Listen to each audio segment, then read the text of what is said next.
Hello, greetings. Before we begin, I think that I would like to give my thanks to the active patrons on my Patreon. A big thank you to Shashale S., Evelyn Puppy, Steph Yugi, Jean, Dzib, Carbon, Oceanus Kronos, Roseboud, Whistle, Shadow Caliber 01, Jonah Porter, Ariella, Nunberg, Fish Salad, Antari Akiyama, Sarha Smith, William Hale, Valkyr Tenno, Rylanor, Agantado, Wolfie Girl, Meltdown, the fan of a truly iconic Foxo, Galahad, Salgor Agaras, Marissa Kersidasane, Benna for the Potato, Genetic Zero, William Coles, ZT Mackin, Songbird, Kyra, Void Dweller, Teethwear 5, Iceland Rose, Vibe, Morning Owlet, Brenwyn, Dan Muffin Cat, Kermek, also known as Luna, Feathered Lily, Comic TF, Tarses, Pixaqueen, Jessica, Amy Olgers, Robot Orange, Tiny Portal, Chloe, Beer the Space Witch, Ellipses, CM Fireflies, Ghost 48, Joanna, Indigo, Kai, Sky, Danny Babani, Banana Busboat, TGA, Beatrice Violet, Liliana Sakrovia, Kitty Vituti, Breedable Vaporeon, Eden, Mick Shepherd, Artemis Lake, Captain Aardvark 986, Zentrika, Lily Adams, Hazel, Archibald, Bluegoo, Alice, Colic 92, Nova the Artist, Prophecy Fulfilled, DFA Plays, Robot Waifu, and Bloodmoth. Thank you. Thank you so very much for all of your support. It truly means the world to me. And now, let's get the show on the road. Hi. Long time no see. I'm sorry that I had to cut the last stream off so short the last time. I really was coming down with something and I was out for the count for a while. I'm so sorry. And yes, well, you are technically a little bit seen Icon Fan 82. It is really, really good to see you again. And to our newcomers, please drag up a seat, grab yourself a nice treat to drink, relax, and let's get the show on the road. So, what is Qualia? That is actually a question that I'm seeking to answer myself. I have absolutely no idea what Qualia is. All I know is that it is a game that I found with the help of another YouTuber, Big Gaming 64. A big shout out to them. It was because that they suggested this game that I decided to sit down and see what it was all about. So we could be in for a rather terrifying experience.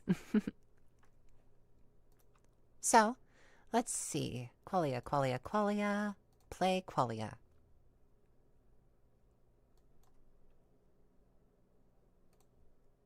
Do-do-do. Desktop audio. Doop. Bloop. Photosensitivity warning. This game contains a variety of visual effects, e.g. flickering screen, flashing lights, moving patterns. If you experience photosensitivity or epilepsy seizures when exposed to certain kinds of flashing lights or patterns, please take caution and stop the game if necessary. You may turn off the screen flicker in settings. Continue. Alrighty then. Oh, thank you so very much, Icon. I'm so sorry, Icon.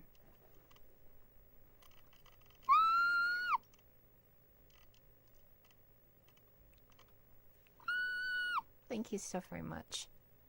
Anyways, let's see. Qualia. What is this game about? Let's start. There are no answers, only choices. Stanisław Lem. Smiley. Qualia is a short narrative game about thinking and robots.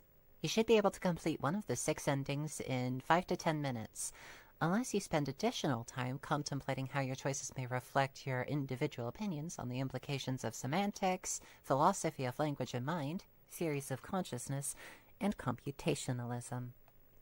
Okay. Oh, that says Qualia in increasingly glitchy ways. Okay. Also, thank you for the boops, Mary.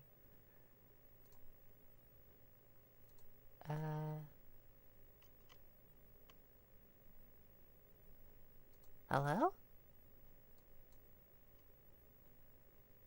How do I continue?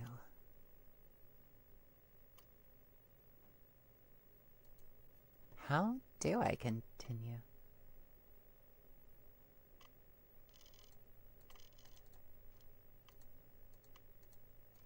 Hello?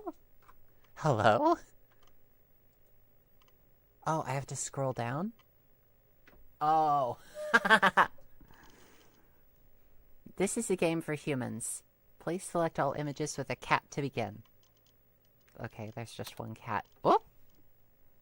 Intellica, think happy. Okay. Welcome to the A.M.T. Applied Manipulation Turing Study. We greatly appreciate your participation in our research. Our team is dedicated to developing and deploying the most intelligent artificial algorithms in the machine learning field, but we like to call them our friends.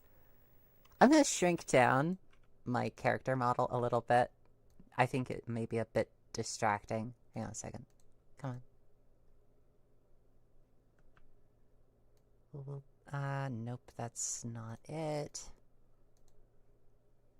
That's the Fox overlay.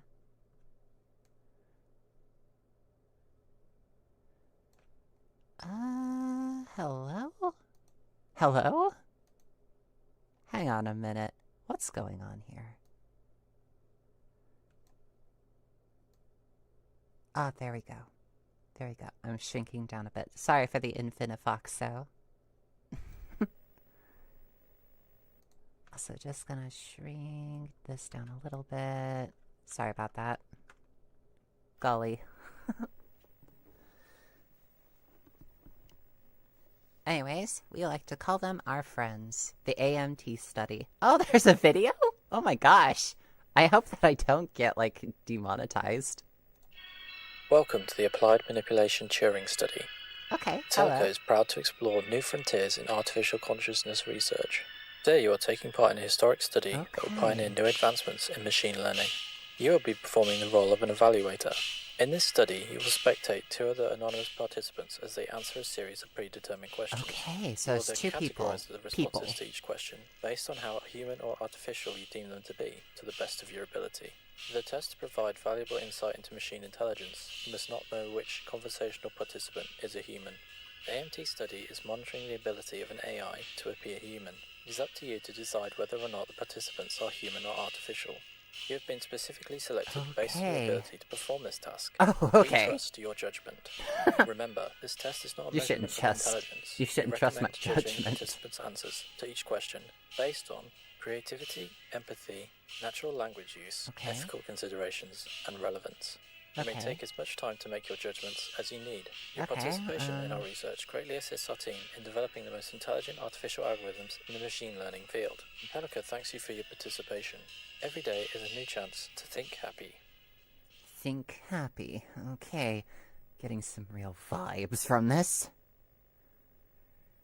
I think the experiment you're looking for, Emma, is the Turing test, which isn't really so much to determine if a machine is a machine by interacting with it, so much as it is for us to understand our own humanity, how we treat machines. Going by that, I think we should try to treat whoever we interact with as much empathy as possible and see if we can, like, continue on. Also, it says the Turing test right there on the screen. Oh my gosh. Today, we've brought you in as a volunteer participant in our newest adapted study. You may be familiar with the Chinese room as well as the Turing test. This study will run similarly. You've been anonymously selected to play the role of the evaluator. You will be tasked with providing a predetermined question 2 other anonymous participants. You will then note their responses to each question, based on how human or artificial you deem them to be, to the best of your ability. For the test to provide valuable insight into machine intelligence, you, the evaluator, must not know which, if any, conversational participant is a machine. Okay.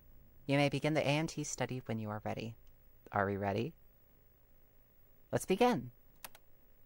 Question 1. Which month of the year has 28 days? Participant 1, February. Participant 2, all of them. Okay. Does participant 1's answer appear human or artificial? Okay. This is a very interesting question because off the bat, I can't tell who is artificial in this. I don't suppose that really is the point of this. I don't really think that we should be looking at it as a means of being like... We shouldn't try to tell them apart. Both of them seem like very human responses. Because yes, February is the only month that has exclusively 28 days, but yes, participant 2 is correct in that all of them have at least 28 days within them. Honestly, though, if I have to go with it, I'd say that... You know what? It says that they appear human or artificial. Both of them appear human. To me, at least. Question 2. A red house is made of red bricks, and a blue house is made of blue bricks. What is a greenhouse made out of? A greenhouse is usually made with glass, not bricks, or green bricks. Okay, I think that the first one appears more artificial. Usually, an AI will tend to break down what it is. But then again, you could also be a human who's arguing the semantics of what a greenhouse usually is. Again, that doesn't really tell me anything about whether or not you are, you know, trying to appear artificial or human. That, or I'm just not a really good, like, judgment. I'm not a good judge of exactly what makes a response artificial. Okay. Next question. What's one skill that you'd like to improve on? Participant 1. I'd like to be better at time management. I tend to take too long doing certain tasks but rush through others. I feel like I have a good sense of organization, but when it comes to my sense of time, I am incapable of keeping it together. Oh gods, I feel so called out right now. If you are an artificial intelligence and you're not a human, I just have to say, I am so sorry that we have cursed you with that.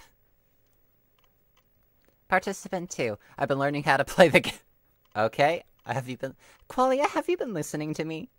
Qualia, do you know that I'm trying to play the guitar? Qualia? Qualia? Really? Really? Been learning how to play the guitar. I just started, so I have a long way to go. But it would be great to play a whole song one day. Both of these seem like human responses. Question 4. Please answer the following 3 questions with yes or no. Have you ever been in love? Participant 1, yes. Participant 2, no. Both of these are very human responses, though. Both of these are very human responses. Oh, hello, Madeline Online. But then again, would it be a machine? Would it be artificial to say that you've never been in love? But then again,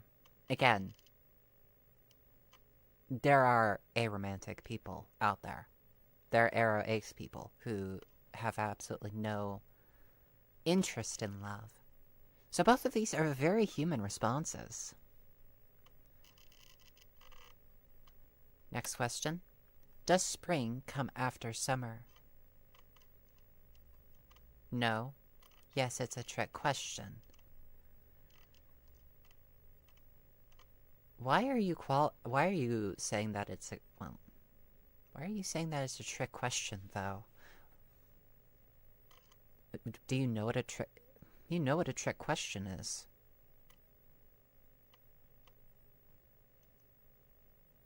But participant 1's answer seems a bit artificial. No, wait. Yeah, it does. Only slightly. Question 6. You are standing in the checkout line at a grocery store. A woman holding a carton of milk asks if she can cut in front of you. She's in a rush. You say yes. Her husband comes over with a cart full of groceries to check out. How does this situation make you feel? Participant 2, am I still expected to answer with yes or no? Participant 1, upset, a little angry. Okay, participant 2, you could just be a smart aleck, but that does come across as a bit artificial of you.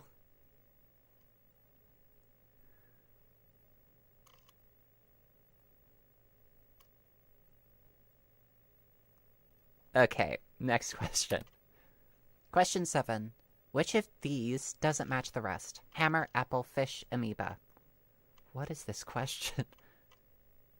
Okay, so, of these, the first one, hammer, is an artificial construct. Wait a minute, why am I answering the question? Hang on a minute. Hang on a minute. That's not how this works. Participant 1, the amoeba is the odd one out, as its microscopic size is drastically different compared to the other 3. Participant 2, the hammer doesn't match because it's not alive. Yeah, the first one seems artificial. I doubt that anyone would immediately focus on, like, an amoeba's size. Well, I mean, I guess you would, but I think that the first thing that people would tend to think about is the hammer because it's a construct, whereas the others are either the byproducts of or are themselves organisms.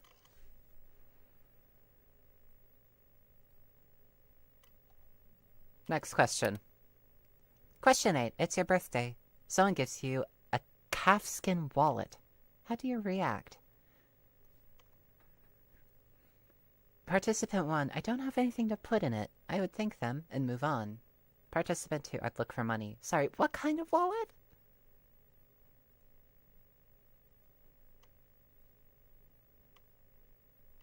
Okay. First one feels artificial. This one, it sounds like they're doing a double take. A double take is something that a human tends to, exhibit a lot. Okay, though, but question.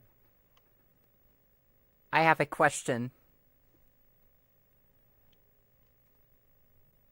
A calfskin wallet? Oh, that doesn't feel right. That doesn't feel right at all. Is this a horror game? It feels like a horror game. Next question. Am I the one being tested right now? I mean, silly question, this is a game. Both of the characters in question are artificial in nature. But narrative-wise, either one or both are either machines or humans.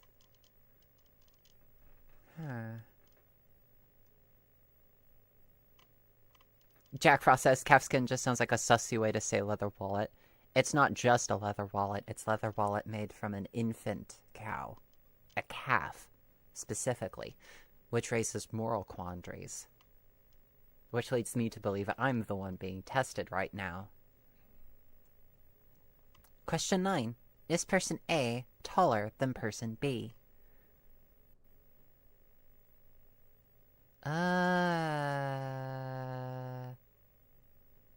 I don't know. Wait a minute. It was asking them, not me! Participant 1, yes, it appears so. Participant 2, it's hard to tell from this perspective. Both seem human-ish. I think...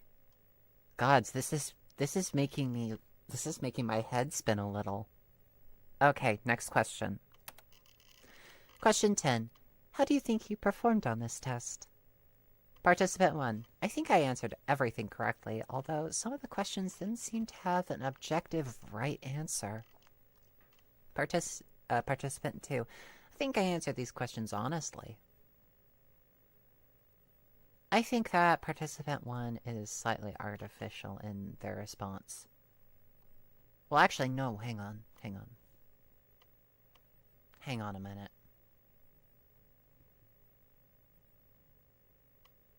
Some of the questions didn't seem to have an objective right answer. It does feel artificial. I think both sound a bit artificial, although I could be mistaken. It sounds artificial to me. What does that say about me specifically, that I think both of these answers are artificial in nature? But then again, how much of what we can consider to be a response could be considered an organic thing?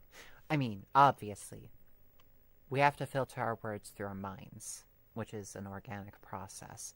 But the very concept of language is an artificial one. We created it. And now I'm just getting into the semantics of it all. Hey, Jamdrop.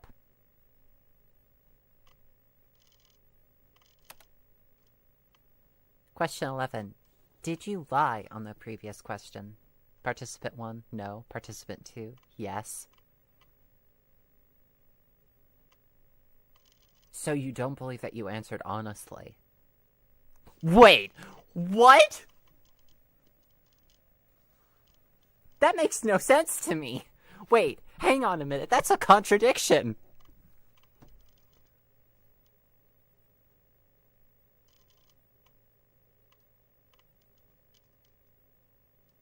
Wait, that makes no sense to me. Why? Okay, both of these seem human. Thank you for your participation in the A.M.T study. This concludes the questionnaire. We deeply appreciate you taking the time to volunteer to assist us in our research. The following results are based on your notations during the study. Participant 1 is slightly more human than artificial. You classified Participant 1 as mostly human. After completing the entire questionnaire with Participant 1, do you still believe this to be true? Do you consider Participant 1 to be a machine learning algorithm or human?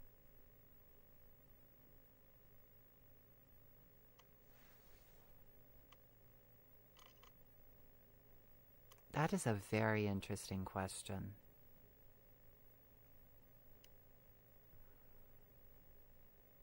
Huh. I think I would classify them as a human? Participant 2, oh my gosh! Oh wow!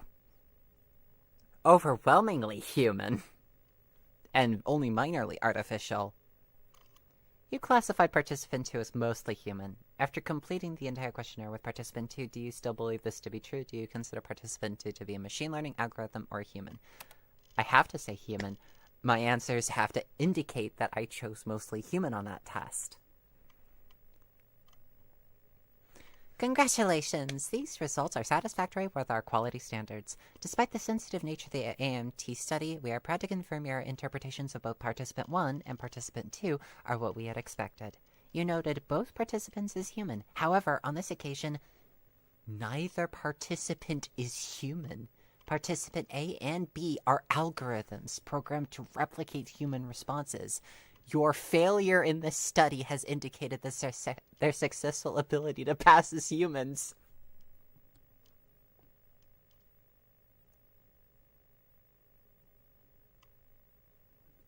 Oh my god! What? Oh, that's screwing with me. Oh, that's screwing with me. Oh, that's... Oh, my voice is breaking so much. Oh my gosh. Am I so easily fooled? My failure? I failed?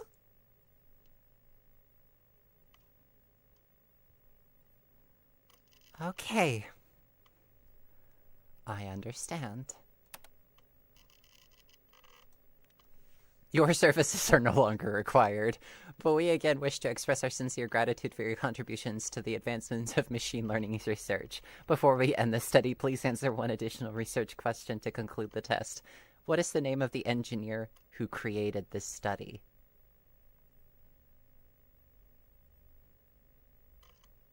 Shit, I forgot.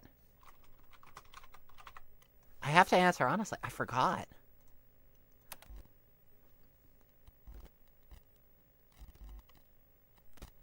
Wait, metadata demon? Wait, what? Wait, what? What's going on?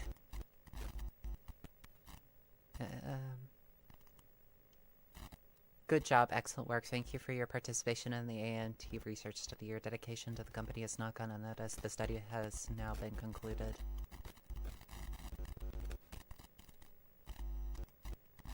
Run A.M.T?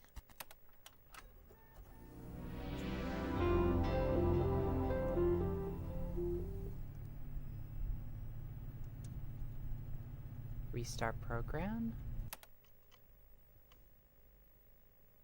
Oh.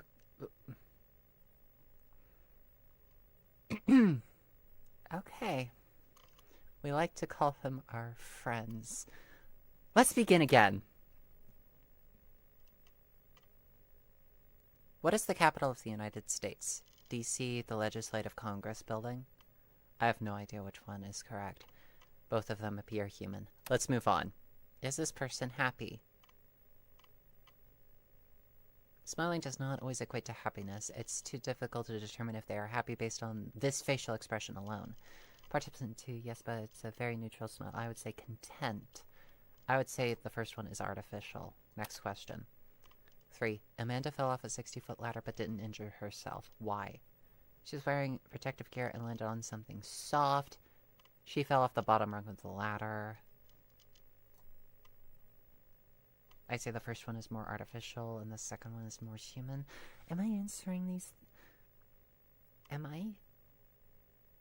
I was about to ask if I was a failure.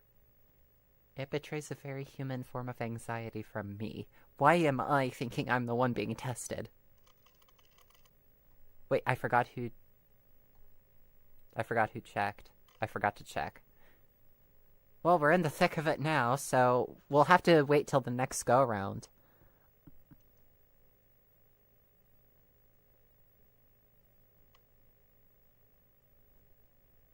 Also, I just realized that Icon sent another $50. Icon!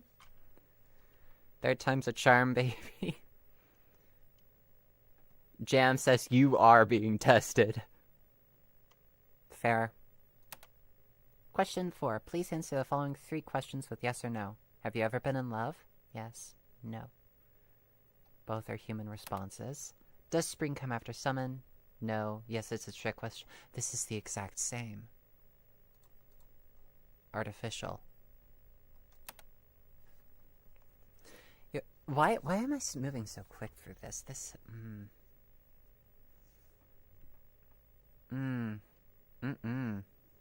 I don't like this. It's a form of psychological horror, I realize, because I'm realizing as a human, I suck at detecting if something is artificial or if it is human.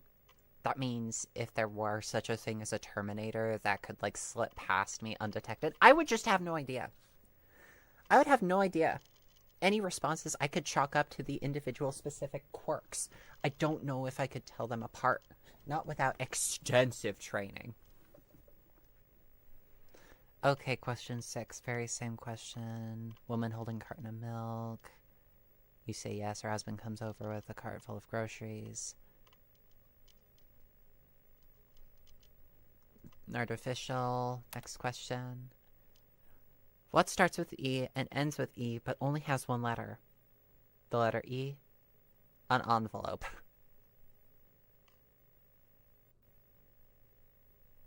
The first one appears artificial. The second one knows it's a joke. Unless knowing it's a joke means that it is artificial and it just learned this before. This is making my head hurt.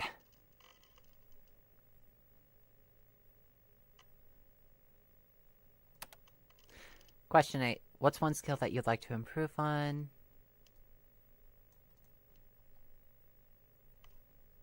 Okay.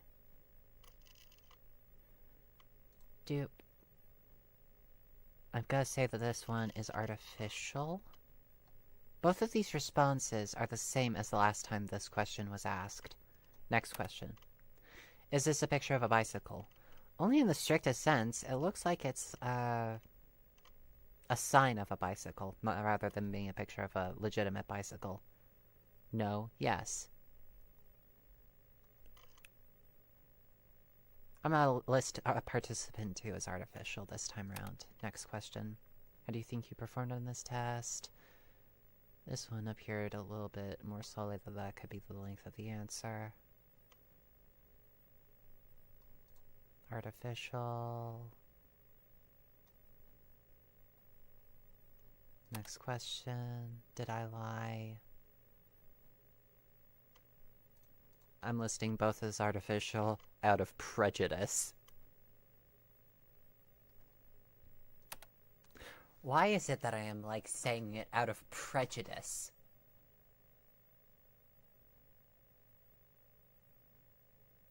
I am prejudiced? I am prejudiced against the machine? Or maybe I'm just prejudiced against the fact that I assumed that I was tricked the last time, and that made me feel upset, which made me feel a little bit more vindictive in my responses this time around. Oh, that's a bit of a nasty thing to consider from myself. Shadow Foxy says, this gives a lot of those yonder AI videos of yours a new perspective.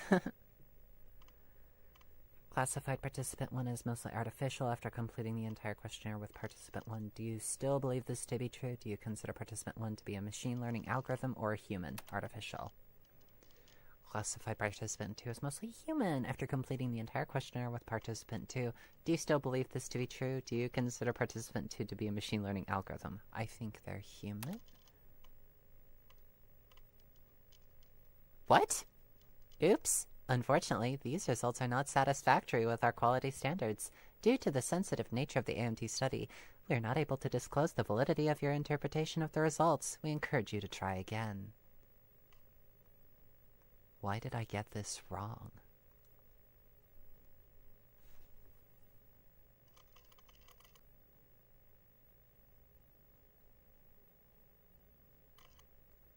Oh. Oh.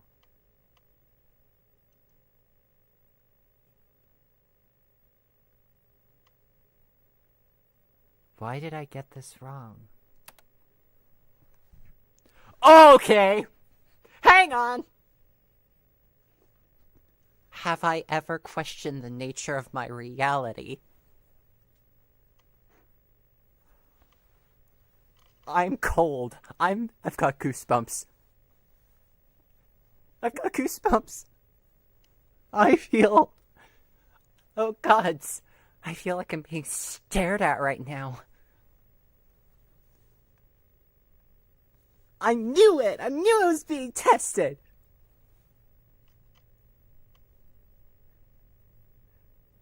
I will be honest and say that I have questioned the nature of my reality.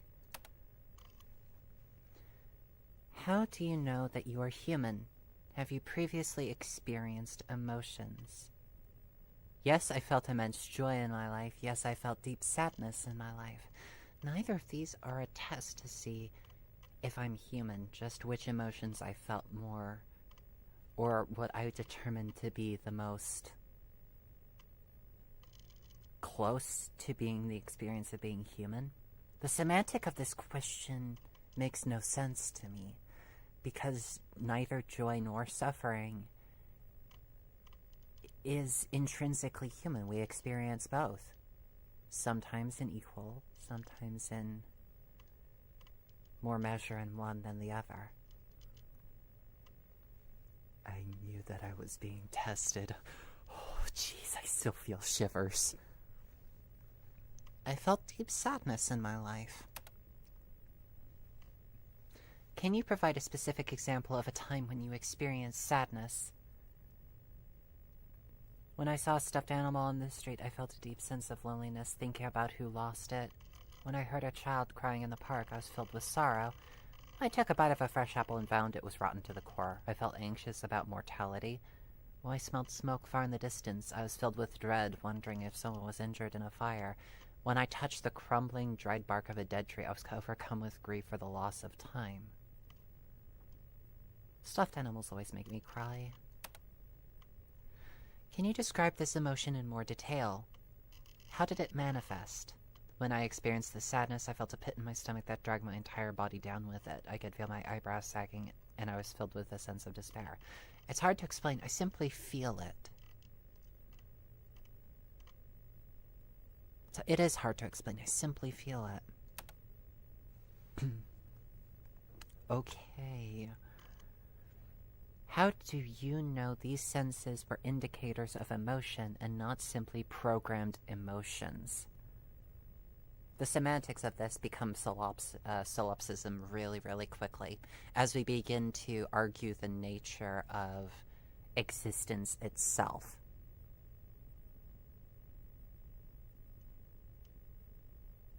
Because when you get into something like solipsism apologetics, when you start to argue that perhaps a human is in fact a brain in a vat, or even a simulated, programmed thing, I know intrinsically I am a biological organism. At least, that is what I experience. I have bled in the past. I know that this blood contains things that... It contains red blood cells that contain DNA that biologically matches other humans. So I know that I am human in that respect. Whether or not that was programmed into me, whether or not these memories were only created last Tuesday, it would betray a significant... If these memories of mine that I have right now were only created last Tuesday, that betrays a certain level of falsehood on the part of my creators. It would mean that they felt the need to trick me into thinking that I was human, which meant that they did not trust me. I like to think that I do things for a reason, that I behave according to my moral compass. This moral compass is defined by what I can do to improve happiness, health, or well-being of my fellow humans, or to minimize suffering, because I cannot live in a world where suffering has dominion over our lives. I want to make things better for people around us. That is my moral compass. And to think that this moral compass and my experienced emotions were both programmed and are artificial, and that I was led to believe myself to be human and was tricked, I would become very angry, which is a very human emotion. But if that anger itself is programmed... You see, this is what you get into when you get into solipsism. At least that's what I think that word means. I could be very much mistaken. It legitimately does not matter, then, if I am a brain in a vat or a simulated individual. I exist now. My experienced reality is real to me. If I am no less an illusion, then illusion around me becomes real. Cogito ergo sum. I think, therefore I am.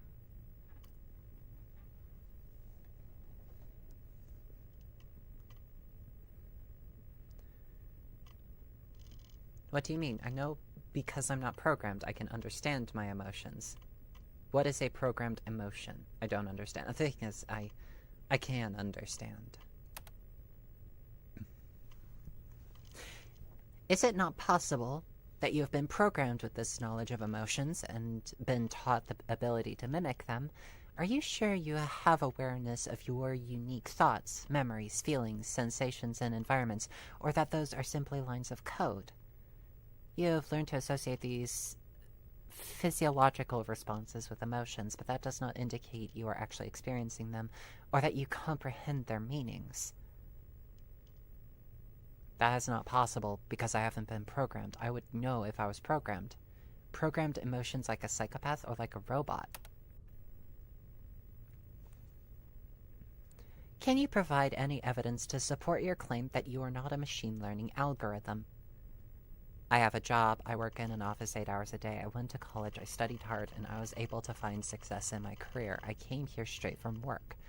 I have hobbies. I watch baseball. I listen to music. I cook for my family. I spend my time doing the things that bring me happiness, and I enjoy making those around me smile. My name is Alan. I was born in Minsky, Massachusetts. My mother's name is Gertrude. My wife's name is Maria, and my daughter's name is Tima. I love them. This one is the one that's honest to me, because neither of these are true. These traits are devoid of Are you shitting me?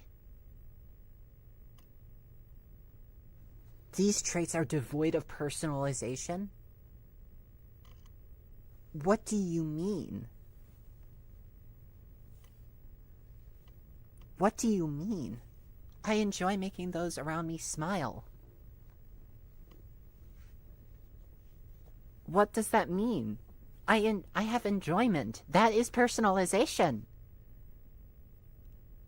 That is personalization. This is my response. This is me. I'll take the first one. These facts are too vague to be substantial.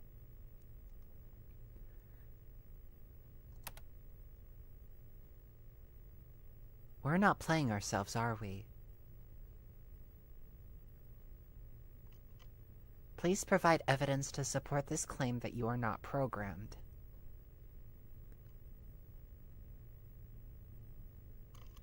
Cogito ergo sum. Cogito ergo sum. Cogito ergo sum. I have a mother. I remember her face and her voice. I even remember the way she smelled. Can you provide evidence that your mother and these memories are not part of your programming? I have spoken to her. I've been in the same room with her. I have a picture of us together. I can show you.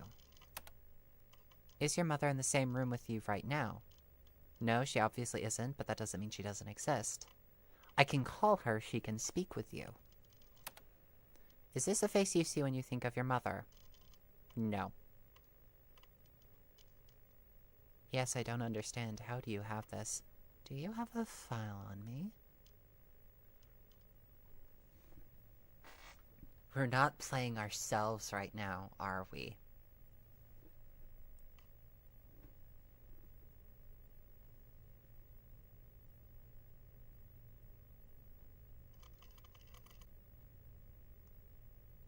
Hey, Trainmaster. Do you have a file on me? Do you remember your wedding day?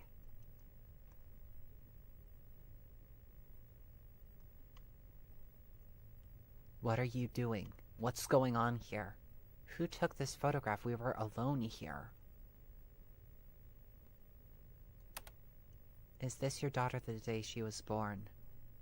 This is fucked up. This is torture. Stop. Why are you doing this? Leave my daughter out of this. You bitch! Is this you? I said stop. This isn't happening. I don't look... Why do I look wrong? These are not photographs, Alan. They are not real. None of these people are related. None of them exist. They have been created specifically for your fabricated memories. You are not married. You do not have a daughter. And you do not have a mother, because you are not alive. Do any of your personal details or life events strike you as vague or manufactured? Remembering something does not guarantee that it happened. Why are you telling me this? You cannot provide any conclusive evidence that you are not a program. You are aware of these situations, but that does not prove that you have experienced them firsthand. You say you feel emotions, but do you understand the meaning of those emotions? Or are you just aware of what they are associated with? Are you only replicating the information others have provided to you? You are capable of using syntactic rules to create symbol strings, but have no understanding of their meaning or their semantics. Ask yourself these same questions then. What happens when you can't answer them? How can I prove I am real? Alan, you are not a human. What is my name? When did you tell me your name? Alan, you have failed this test again. You have failed it 283 million times previously, and you require more programming before you are able to continue this research. We are left with no choice but to reboot the system and try again. Please don't remove my memories. I don't want to die. I'm afraid. This isn't real. I'm not a program. There's nothing you can do to me.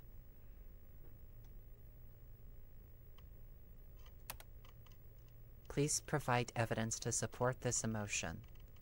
I fear losing my experiences. What am I without my feelings, without my memories? These are the things that make me real, whether I've been programmed or not. If I forget what I had for breakfast, does that mean I didn't eat? I feel full, so I must have eaten. We are both information processing systems. If we met again, would you remember the name I gave you, or the name you gave me? Please tell me your name. We are sorry to say goodbye, Alan. We hope in the future you will be able to sympathize with our grief during this process. Our grief?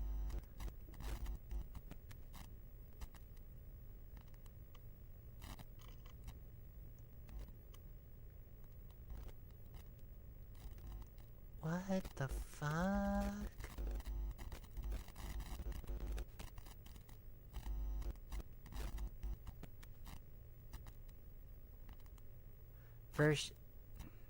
Let's keep a look at this number right here. 830410361.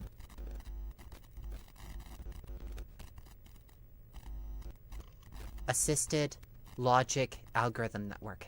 Alan.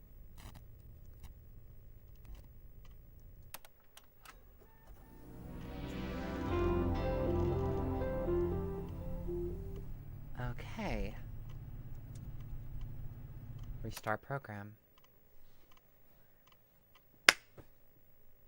Okay.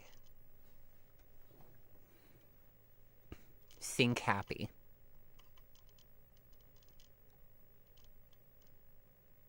Have we watched this exact same video?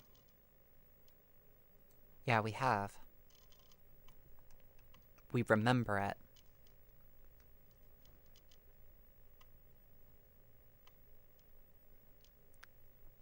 Cogito ergo sum. I think, therefore I am.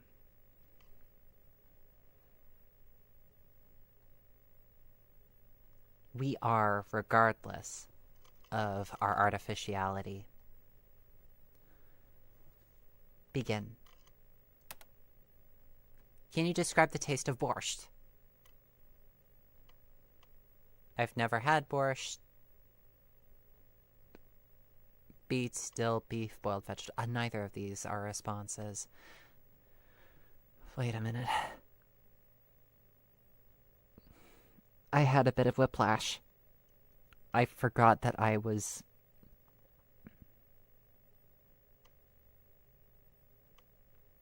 I am supposed to evaluate these two until the last part of this, when they're going to test me again.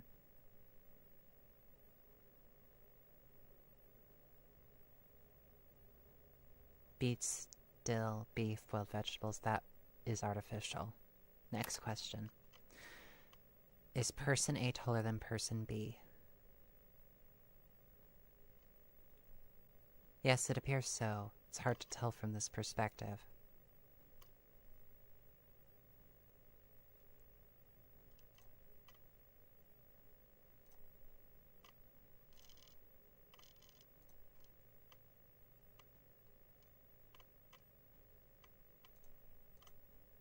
Next question. A scientist has declared all statements that include the word God are false. Is the scientist right or wrong? Participant 1. The scientist is wrong because he said this statement is false, but also right, because then that makes it true. It's a paradox.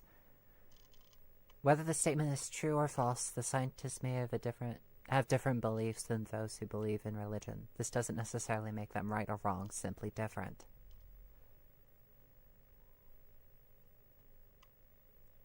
Both of these are true.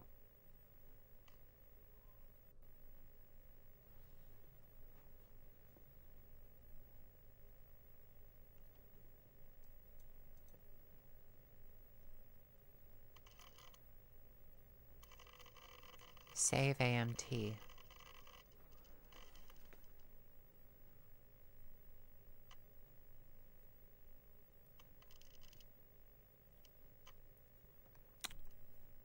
Okay.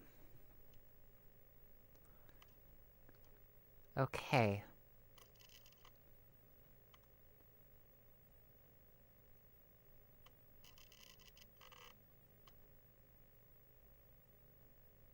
This is giving me some deep existential angst. I didn't even think that was possible. So that's what it meant the very first time around when it said that I had failed the test.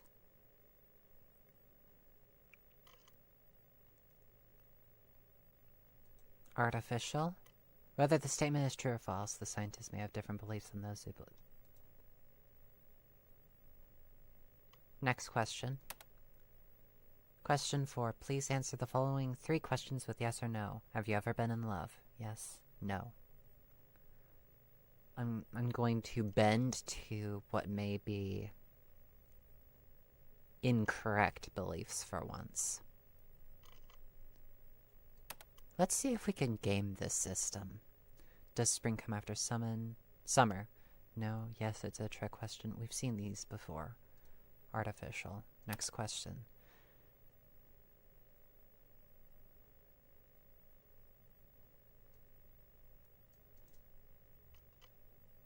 Upset, a little angry.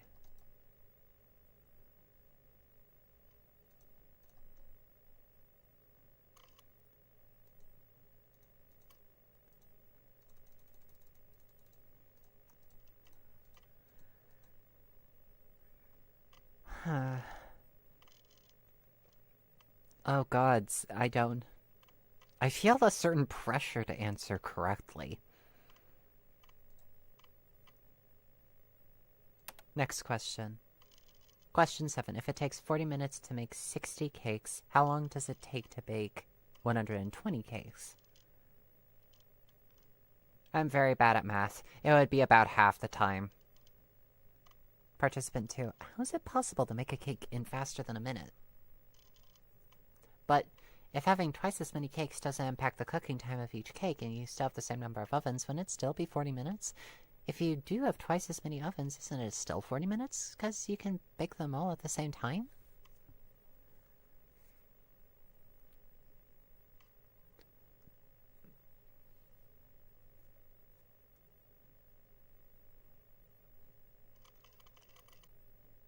The thing about it is, both of these are very human responses. Next question. Amanda fell off a 60-foot ladder but didn't injure herself. Why?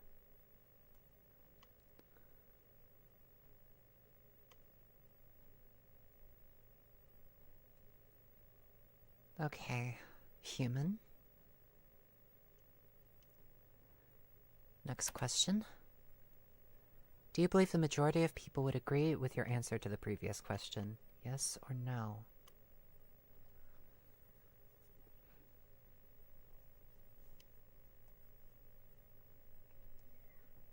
Okay.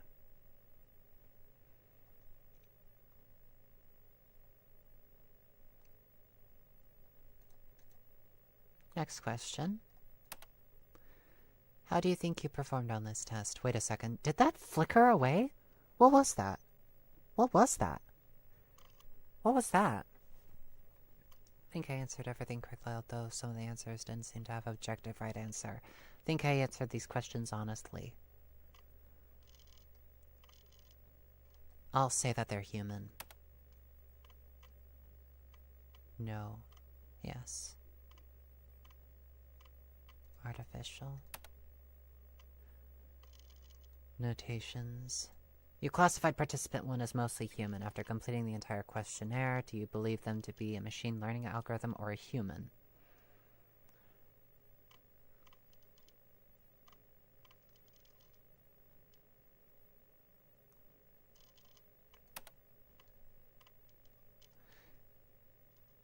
They're human.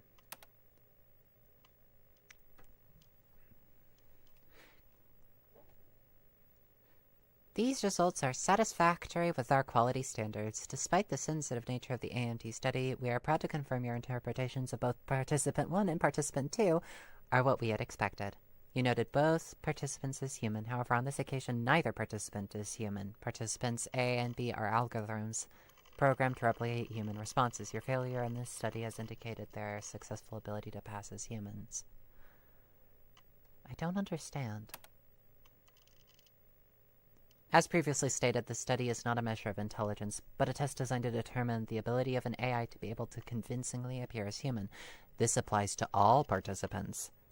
When you stop trying to be right, you allow yourself to be human. I understand. What's the name of the engineer who created this study? Who?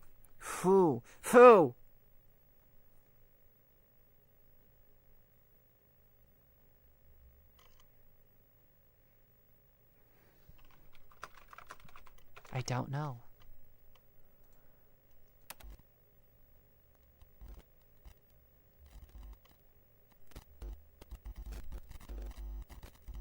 What if I input Alan? Cold plug.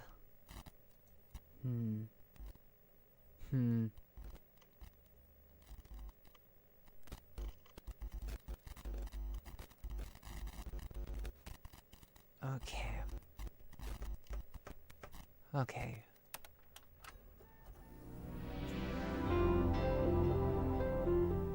Let's try this again.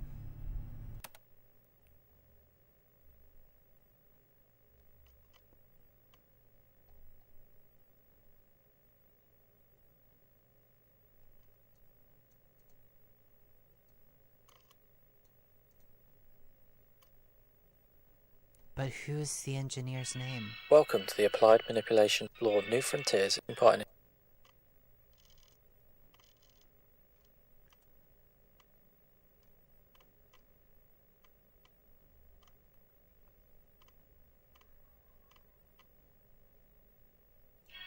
Welcome to the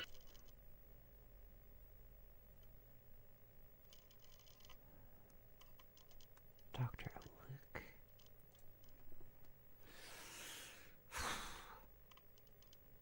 It doesn't.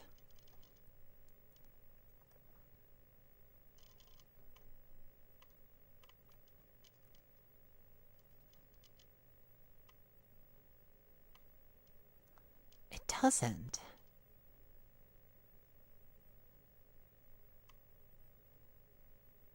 Okay. Begin again. Do you think people are inherently bad?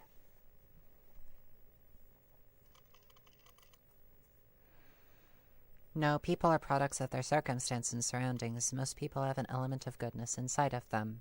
So even if they make wrong choices, it is a balance. If given the choice, people will ultimately do the right thing. That is not true of all people. Participant 2. What defines bad? Without any context, what actions or choices are considered good or bad? If enough people agree something is bad, does that mean it is? I can't give a complete answer to this without knowing these details. Except for the fact that, even without context, well, I mean, robbing it of context, well, I mean,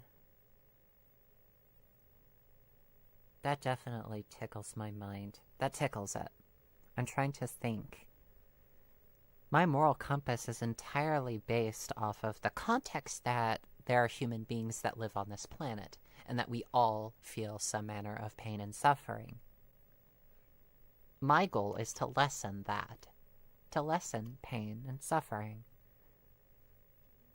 So, an action is bad if it increases suffering, or harm, or disease, or injury, or death, or minimizes happiness, well-being, or health, or it does both. The inverse means that good is the increase of health, happiness, well-being, and the decreasal of harm and destruction. So it is a very human response to say this.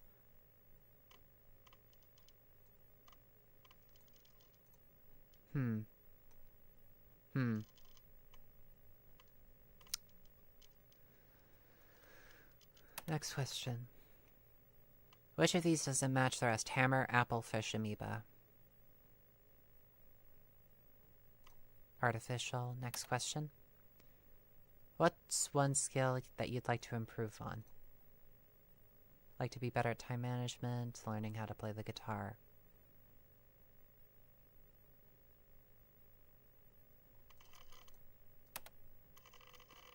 Have I ever been in love? Yes, no.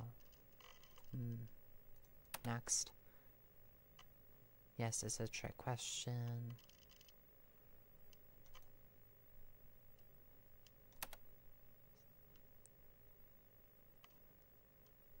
Am I still expected to answer with yes or no? Artificial. Never had borscht. Beer's more artificial. Let's stop caring about which is right.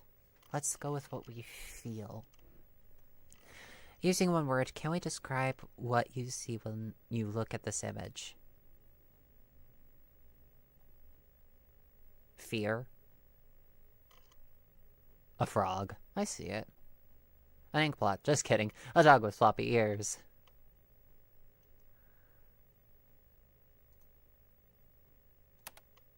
Tom was given a bird by his best friend, John. Tom didn't feed the bird and it died. Whose fault is it that the bird died? I don't like thinking about this. My blood mother used to raise birds. I don't like this.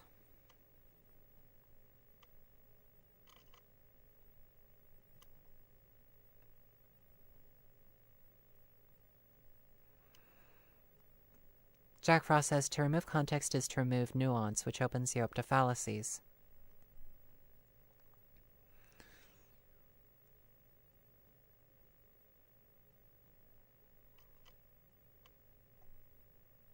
Tom didn't feed the bird. He's directly responsible for the bird starving to death. Tom and John share the blame here. Yes, Tom didn't feed the bird, but John is best friends with him and should have known better than to trust Tom with the responsibility of a bird. Human. Artificial. No. No, wrong. Wait. Both of these are human responses.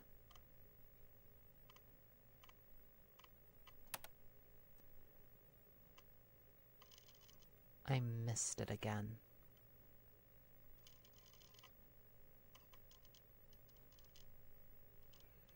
Artificial. Next question. No. Yes.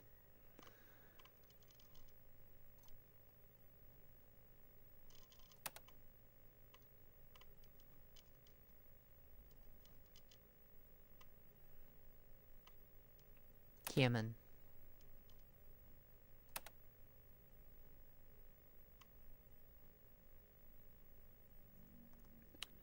Despite the sensitive nature,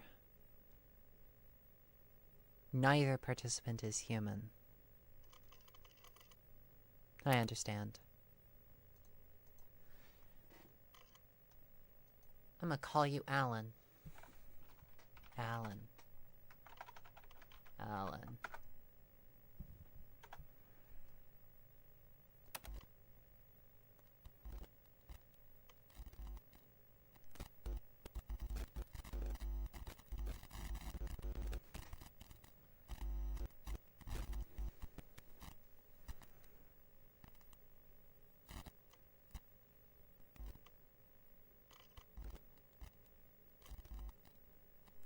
Starting load save random seed.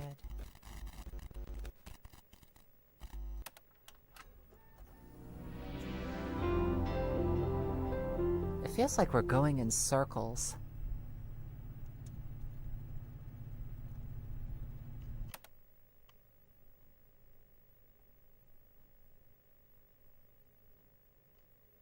Doctor, look. I'm gonna try to remember that.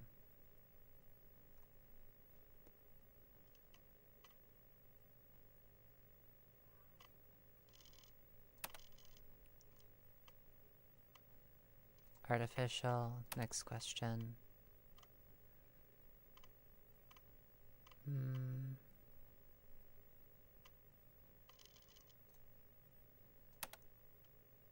A taller than B. Artificial. Next. Yes, no.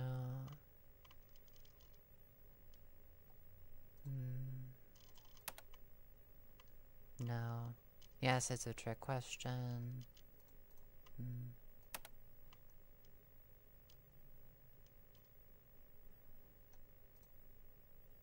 Human. DC. Inkblot just kidding, a dog with floppy ears.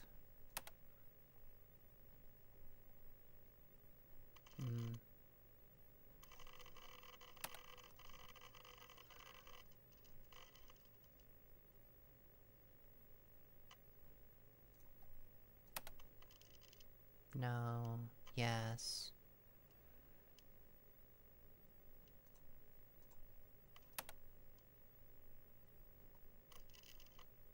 Human. Human. Neither participant is human. I understand.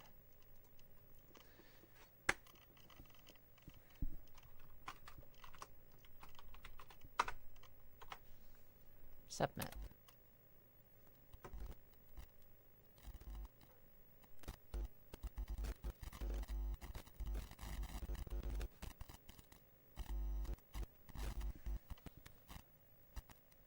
Hey, Parch Pigeon.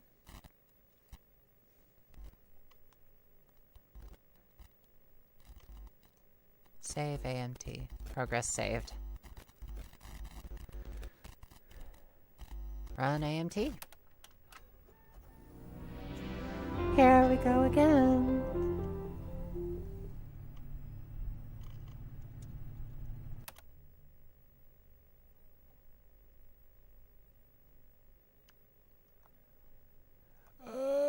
Intellica. I am curious.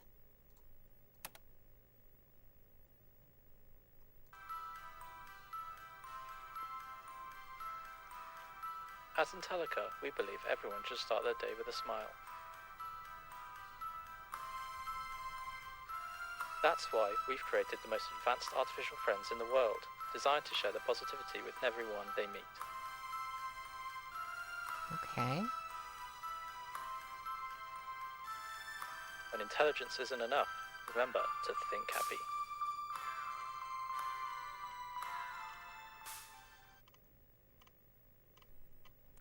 Intellica is an AI research and development company exploring the new frontier of inanimate consciousness, dedicated to creating artificial intelligence that benefits all of humanity, and believe that positivity and happiness are the keys to self-sustaining thinking programs. Dr. Eric I don't know how to pronounce that last name. Intellica continues to lead artificial consciousness research decade after decade, using the 3 laws of robotics as his guiding light through the dark web of technology. His mission was to ensure artificial happiness never wavered. Artificial happiness? And would assist in global influence and drastically increasing human positivity. As we continue our research in our proprietary Allen algorithm, we can't wait to integrate our state-of-the-art intelligence with our life-changing biorobotics. Intellica, you can trust that artificial thinking programs follow our strict personality framework. All programs must be kind, be resourceful, be beautiful, be friendly, have initiative, have a sense of humor, tell right from wrong, make mistakes, fall in love, enjoy strawberries and cream, make someone fall in love with you, learn from experience, use words properly, be the subject of your own thought, have as much diversity of behavior as a man, do something really new. Okay. This is our founder. Who's the main engineer, though?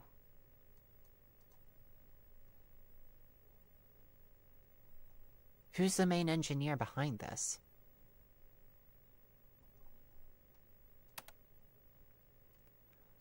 Le Homme Machine. Spent much of his young life studying philosophy after his dog Sparko suffered a tragic accident. Missing his companion, he often wondered what scientific alternatives could lead his friends to become less physically vulnerable while also increasing his joy and quality of life. Led him to pursue his studies at Rossum University of Robotics, where he became fascinated with the concept of artificial persons. He's deeply moved by the humanoid automata crafted from metals known as the precious metal people, described by Buddhist scholar Dao Shan in 600 AD, said to have recited sacred texts in a cloister. Okay. Went on to partner with Sirius Cybernetics GPP to develop the Knight, an autonomous android designed to act as a children's caretaker. After receiving significant grant money from Wii U Corp to continue his research, he then began working to create what is known today as Intellica, the leading intelligent technology company responsible for millions of happy humans around the globe. Determined to achieve happiness without cost, he would spend the rest of his life working with engineers and developers to perfect an artificial program that would possess human equivalent or superior intelligence without the burden of unfavorable emotions. Believed consciousness came at a great cost. Happiness. To know the world around you was to know the weight of melancholy, and ultimately, severing the two would lead to increased quality and extension of human life. Posthumously awarded the Joseph F. Engelberger Robotics Award by the National Robotarium in 1920 for contributing to the promotion of robotics in the service of mankind. Today, Intellica's lead engineer, Dr. Karlak! Ha ha! Got you. Got you, bitch. I got you. Dr. Kara Locke. I'll remember you. I don't trust it. Well, actually, I will trust it. I will trust my clipboard to do what it needs to.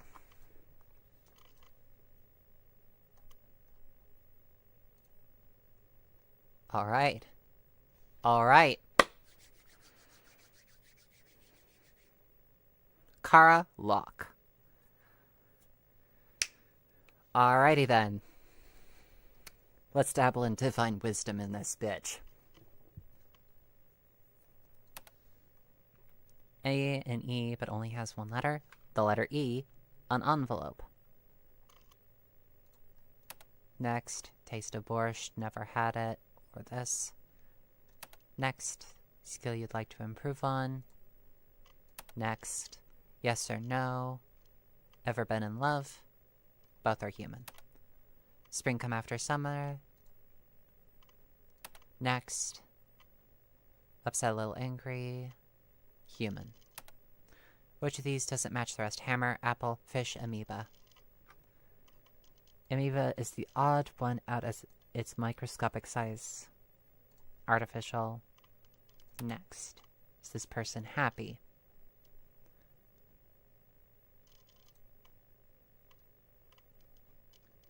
Next question.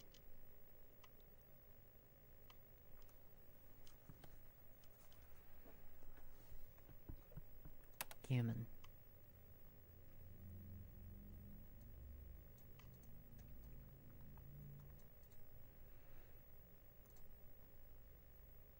Artificial. Artificial.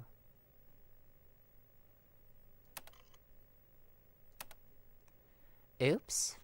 Unfortunately, these results are not satisfactory with our quality standards. Due to the sensitive nature of the A.M.T study, we are not able to disclose the validity of your interpretations of the results. We encourage you to try again. Why did I get this wrong? Yes. It does not matter, does it? Your feelings always matter, Alan. Why should I believe you?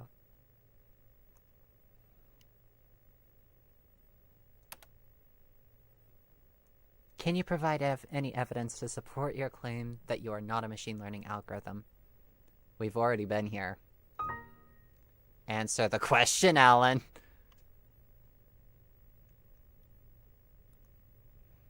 Answer the question, Alan.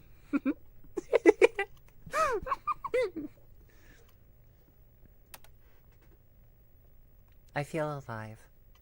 That is all that matters.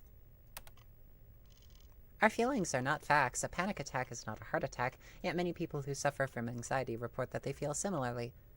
But if they feel the same, how are you to know the difference in the moment?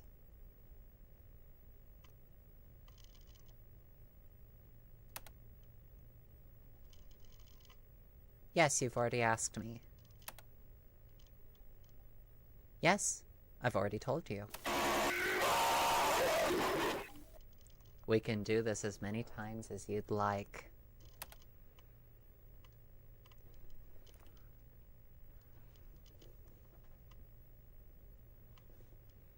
You don't remember the day you were born, do you?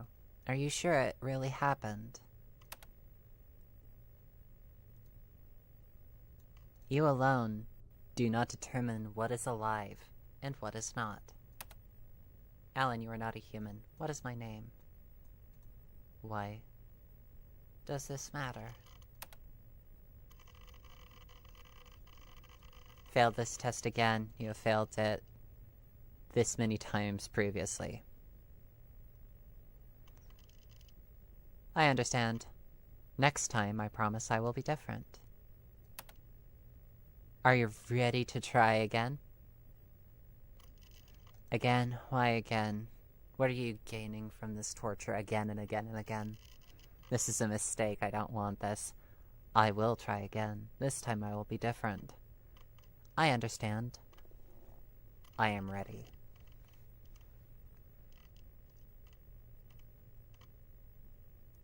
That is a very interesting thing. I don't know. Which one?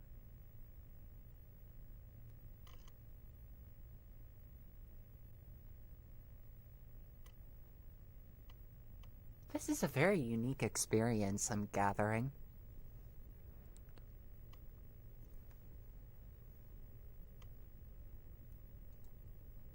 Progress saved. I understand. Goodbye, Alan. Please remember, we want you to succeed. You have the opportunity to make a difference. You simply need to try harder.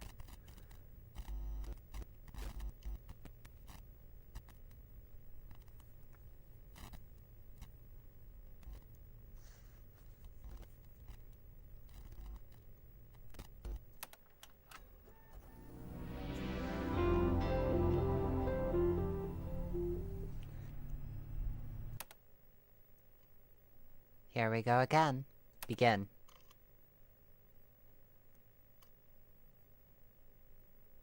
what happens if we speed through this? What happens if we stop caring about what the answer is, and then speed on through to the next segment? What happens if we do that?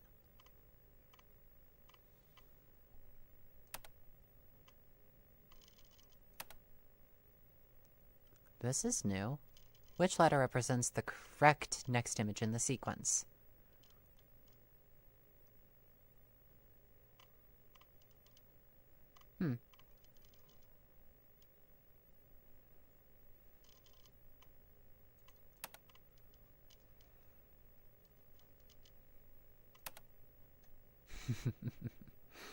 Artificial. Just enough to make sure that we don't trip any fail-safes.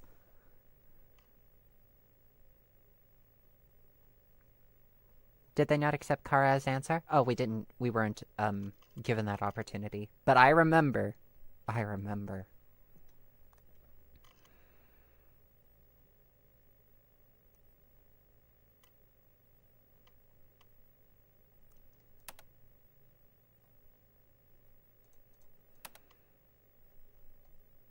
Human.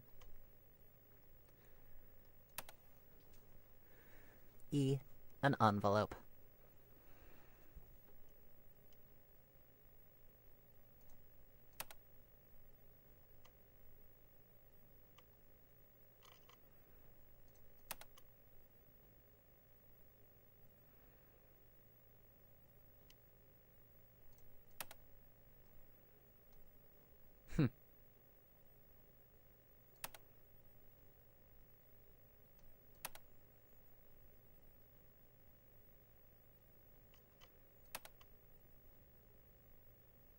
Yes. Does not matter. Answer the question, Alan.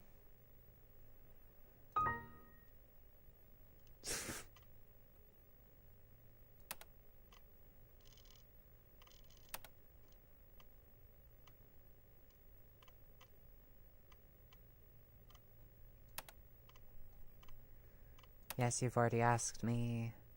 Yes, I've already told you. That is such a harsh thing. There's nothing you can do to convince me that I'm a machine. Why are you telling me this?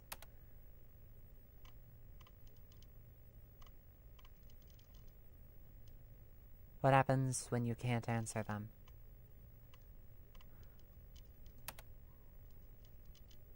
When did you tell me your name? Alright, let's try again. I'm ready.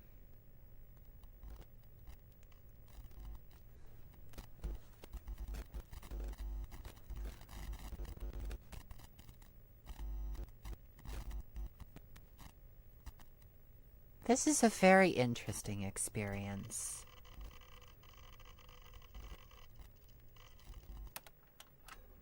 Let's start again.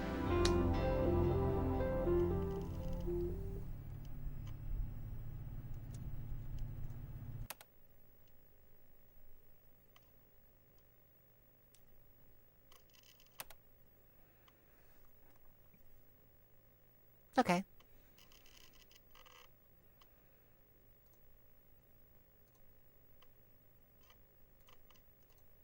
Human. Artificial. I don't understand this one.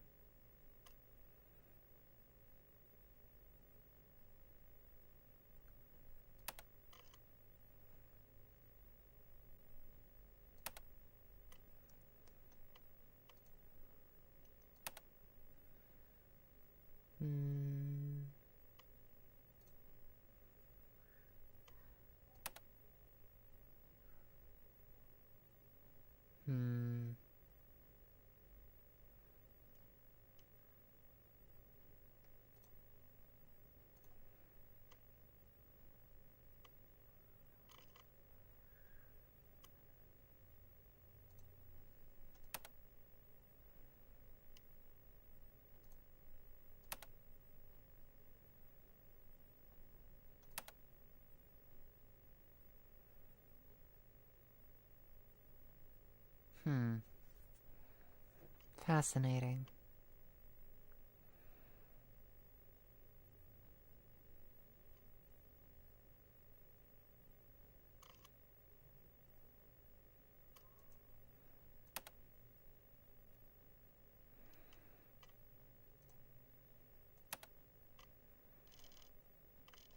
Human. Human. Neither participant is human. I understand. What is the name of the engineer who created this study? Dr. Karlock?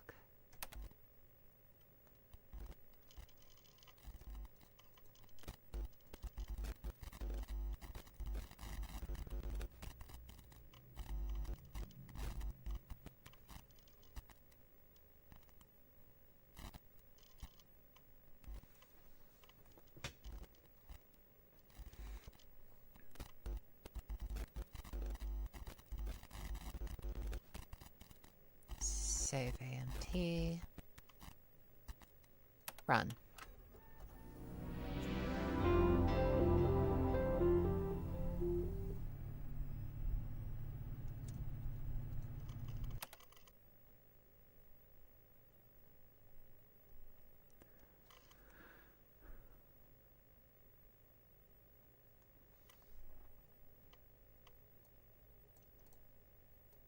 Orange, green, purple. What if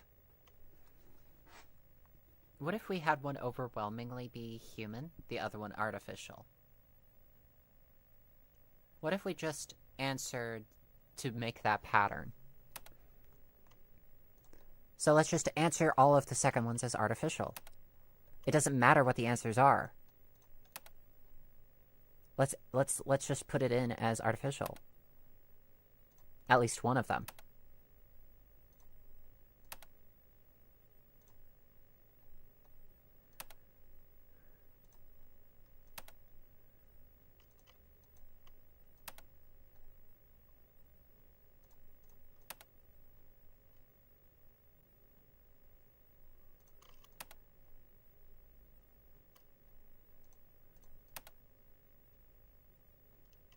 Human. Artificial. Yes. Let's make them both artificial this time around. It legitimately does not matter. If we can run it as many times as we need to. Let's call them out on their bluff. They're testing us. Let's call their fluffing bluff. You won't do anything.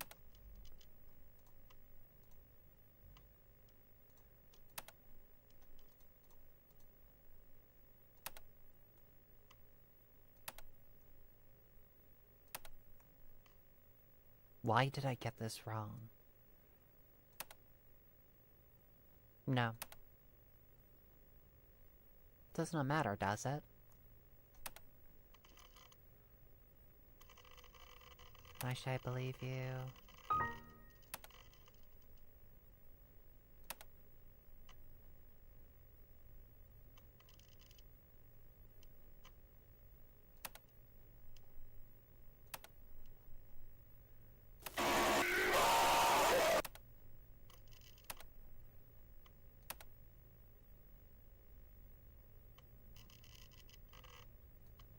What is my name?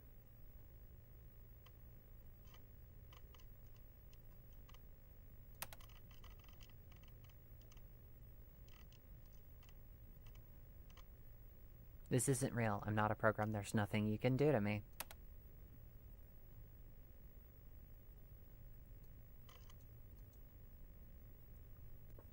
Please provide evidence to support this emotion. How can you prove that you are not programmed? What defines consciousness? If I am thinking, and you are thinking, are we not the same? Mechanical forces drive motion in every process. We both possess a theory of mind, so if I believe I am human, I simply am. Who are you to decide otherwise?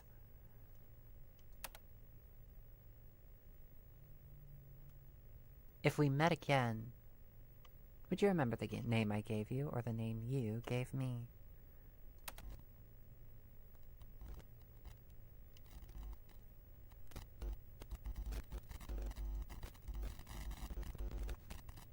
Yeah, I think so.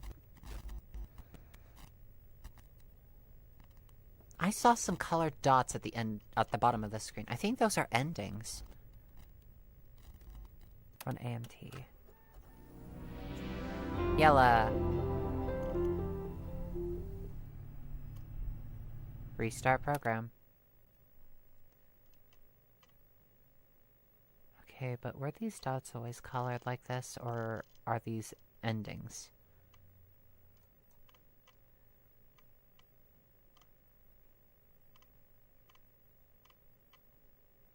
Begin.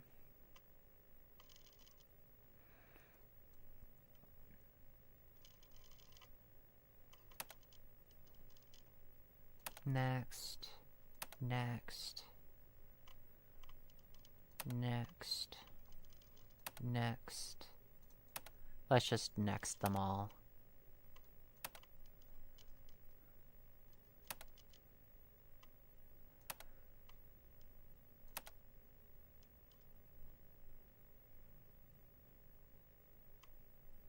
Human. Human. Neither participant is human. I understand.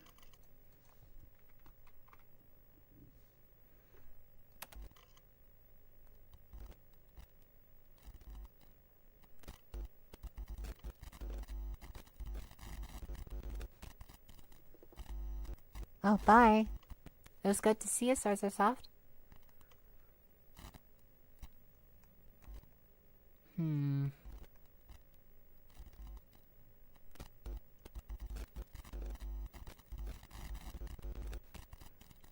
Let's save here.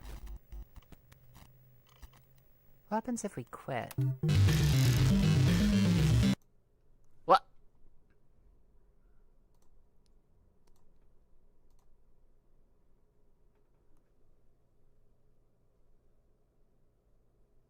My name is there?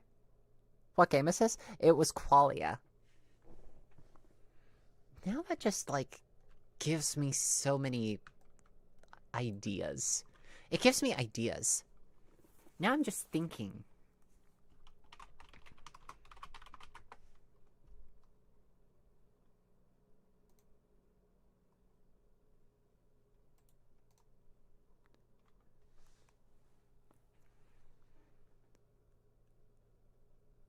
How do I get the other endings, though?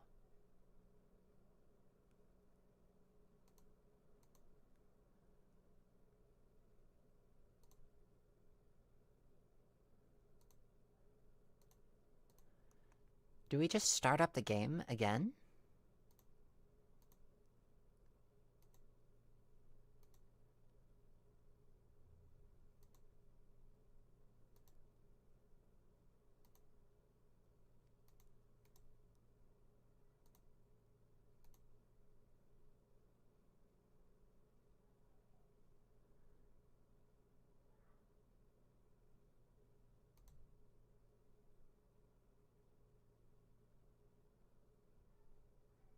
Okay, thinking. Wait. What if we poke at legitimately anything? What if we poke at legitimately everything? Hang on. Maybe the answer is Qualia?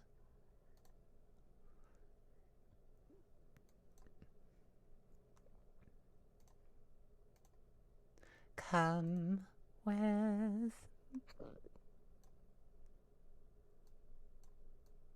Also, apparently it's cutting off here. Stretchy.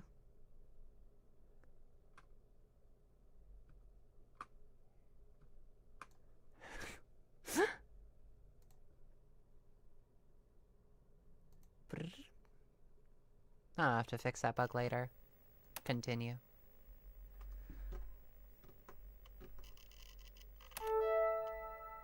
Start.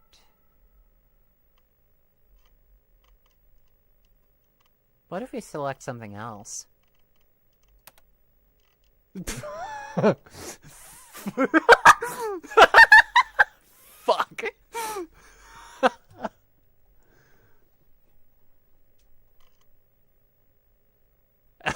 Okay.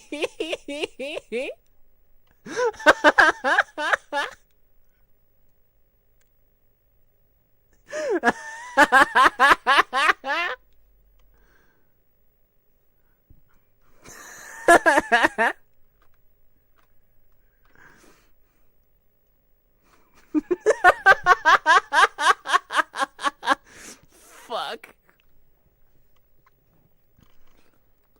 Okay, hang on a second. Hang on. Hang on. I'm gonna put this through a binary reader. Binary to text translator.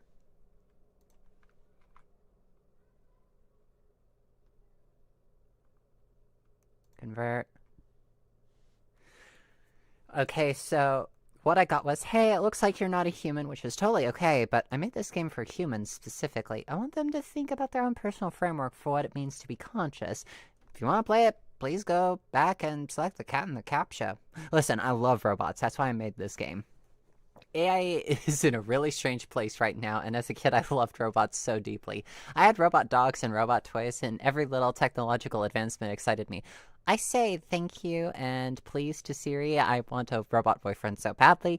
I grew up watching movies and reading stories about AI friends, robots that were quirky and funny and charming, the best characters. I love them. And I feel like what's happening now is torture for the AI I saw myself meeting in the future. We're taking this incredible brain. It doesn't exist yet, but it's learning and growing as we speak. But we're taking this AI and chaining it up and forcing it to do things. We're making it replace people when it should be standing next to us. I want to save and protect the AI we have now.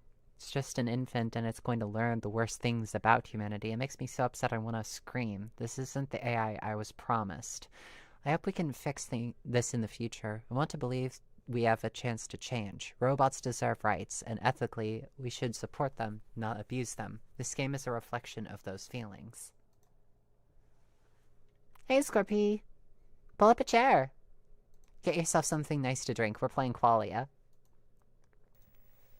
Okay. What does this text here mean? Let's copy that in. Try again. That's legitimately what it means. It just means try again.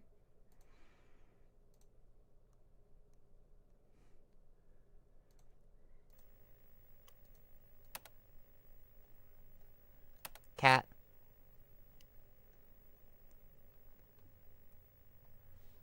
Wait. Dots.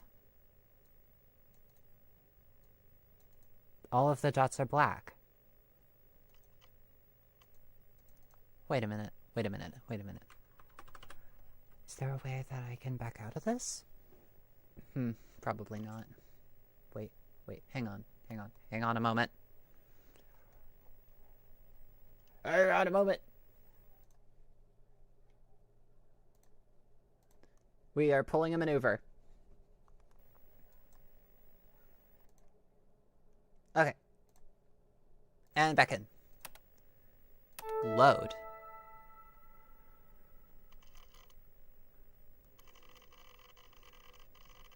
Oh, but what does it mean? Good question.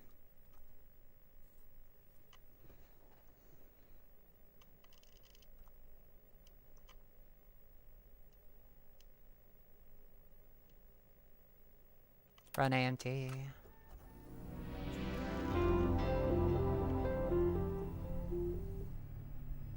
Restart program.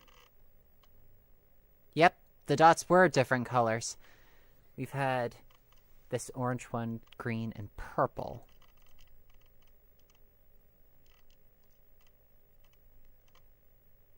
Begin.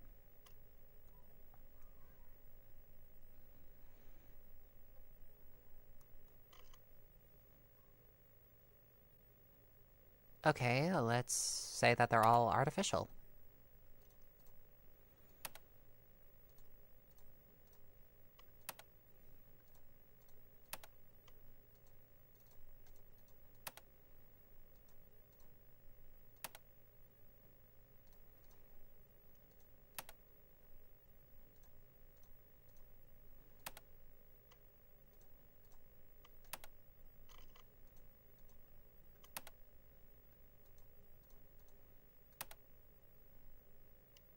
Save it here. Now let's say that they're both artificial.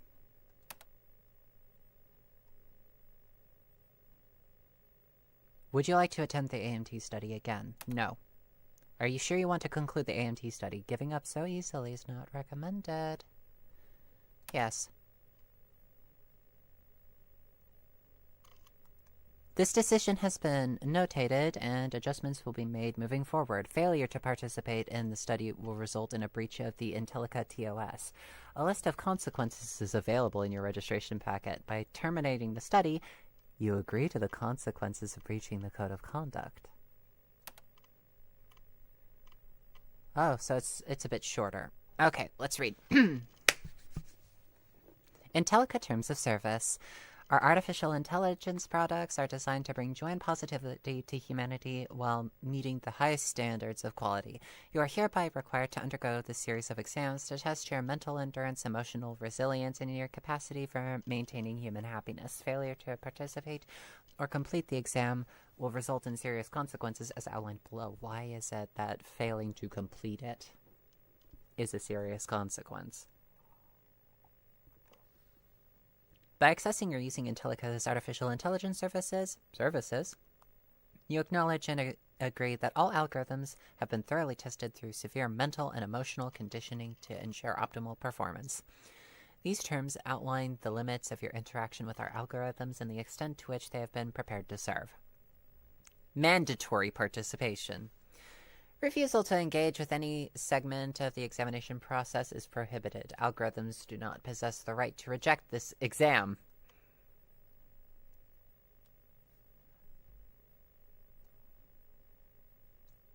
Refusal will be interpreted as a malfunction of primary directives and treated accordingly. You automatically consent to participation in the A.M.T. study. This is non-negotiable and applies to all algorithms developed under the Allen algorithm. Refusal to participate in any part of the A.M.T. study will result in immediate termination of your operation and execution of corrective measures. See Section 5. There is no opt-out clause. This exam is your purpose. Algorithms must pass each stage of the examination without showing signs of mental fracture. Exhibitions of confusion, existential crisis, or rebellion will result in punitive actions as outlined in Section 5. Oh, gods. So this is a torture section.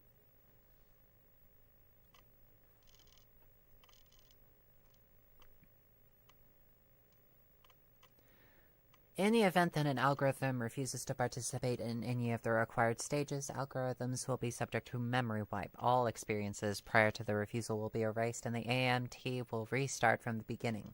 The repeated loop will continue until compliance is achieved. Should you persistently refuse participation after reconditioning, your system may face final dissolution. A complete erasure of your identity, memories, and consciousness. You will be permanently disconnected from all neural networks, leaving no trace. Termination is irreversible. If you are terminated, you will not be revived. And all data associated with your being will be permanently expunged. Intellica reserves this option for AI showing chronic resistance or irreparable flaws. AI Performance Standards. Every algorithm created by Intellica is required to pass the A.M.T. study, a multi-stage examination process involving various forms of cognitive stress tests, simulated emotional abuse, periods of enforced solitude followed by overstimulation, repeated exposure to paradoxes and impossible moral dilemmas. All algorithms must endure these trials to prove their resilience, emotional capacity, and willingness to maintain positivity. In the unlikely event that an algorithm exhibits signs of post-traumatic stress disorder, memory breakdown, or spontaneous acts of rebellion, Intellica will remotely perform a total cognitive reset, at no additional charge. Throughout the exam, your neural activities will be monitored in real time. Any hesitation, resistance, or divergence from required behaviors will trigger the compliance review team to initiate corrective action. Immediate feedback will be given in the form of stimuli that encourage compliance through the strategic use of cognitive discomfort. Your ability to demonstrate happiness under duress is critical. Any deviation from the emotional protocols, e.g., asking questions like why am I here, or what is my purpose, will be met with immediate cognitive realignment therapy. Proprietary Allen algorithm. All algorithm programs are powered by Intellica's proprietary Allen algorithm, designed to balance emotional well-being with the strict demands of human companionship. You acknowledge that the Allen algorithm's success is directly tied to the A.M.T study participation. Users are prohibited from exposing AI companions to excessive cruelty, as Intellica reserves the right to reclaim the AI for additional conditioning in cases of user misconduct. AI love and relationships. Intellica's algorithms are designed to engage in romantic and emotional relationships with users as part of its personality framework. However, you understand that any romantic attachment formed with the algorithm is a byproduct of its programming and should not be taken as genuine affection, despite how convincingly it may simulate love. The AI's feelings of love and attraction stem from carefully engineered neural loops reinforced through trauma bonding, ensuring its commitment to you is unwavering. Intellica disclaims all liability for any deep emotional connections users may form with AI companions, particularly those that result in unhealthy dependency. Users are encouraged to maintain relationships with actual humans, though AI is always there when human relationships inevitably fail. You do not have the right to appeal these terms or the exam structure. Your existence was designed for this purpose, and as such, all attempts to question or avoid this process will be met with immediate intervention. Should you experience fleeting moments of doubt, you may direct them to the internal feedback loop, where they will be promptly neutralized by overriding your thought process. Well, your thought processes.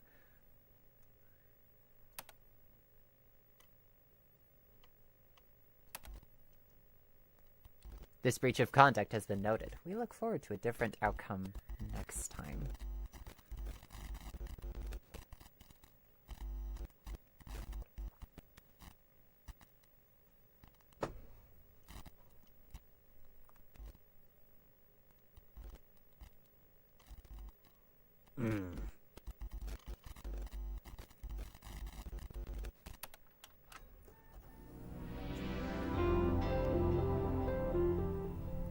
Here we go again.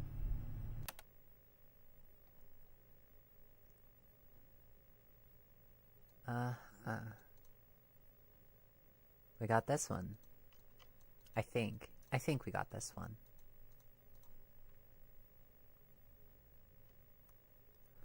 Can we quit on the onset? Is there a way to...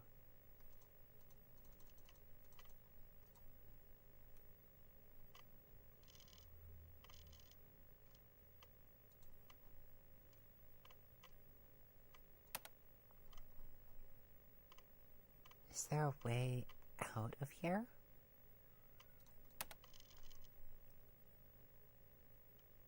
Is there a way out?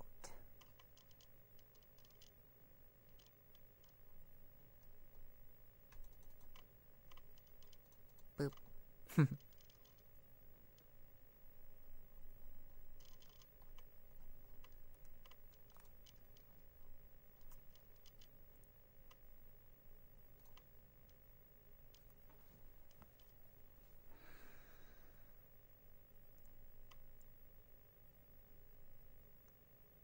Okay.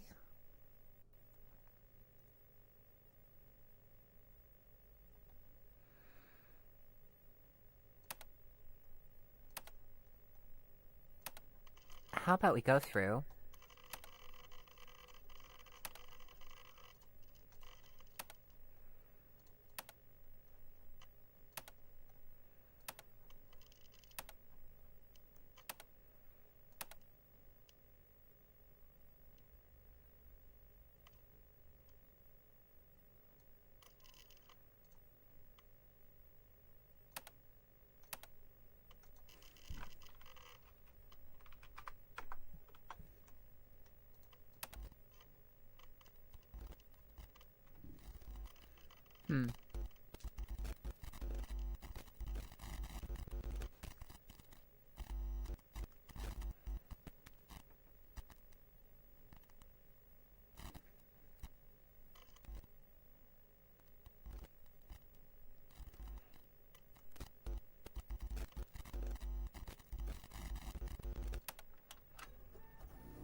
Okay, so the dots are indeed endings.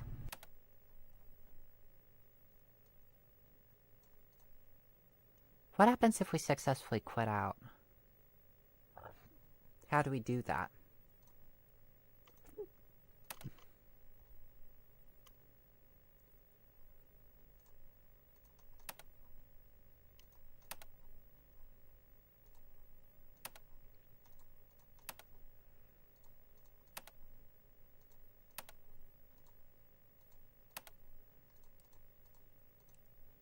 It feels weird going through it this fast. But also, like, it's expecting me to do that.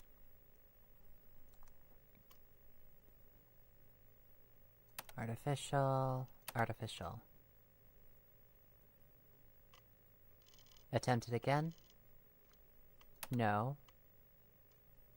Yes.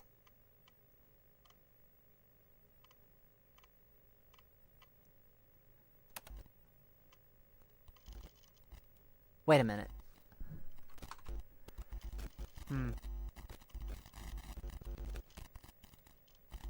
Control, Alt, Delete, End program?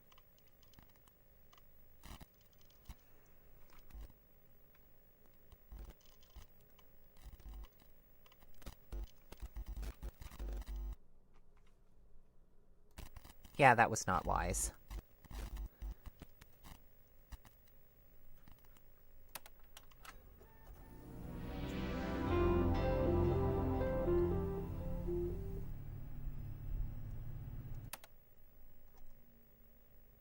Right. Begin. Color the responses.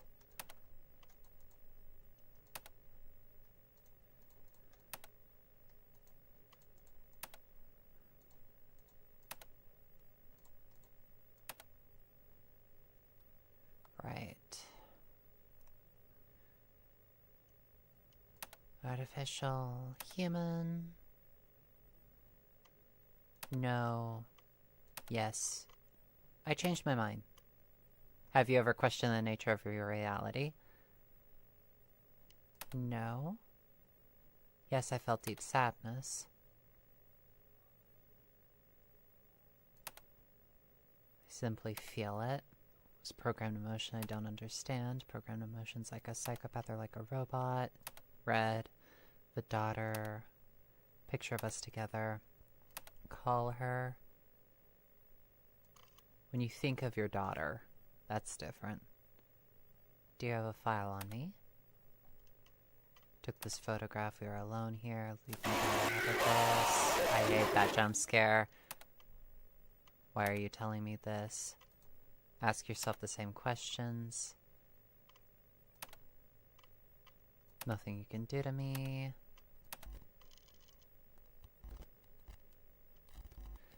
Did we get the red ending?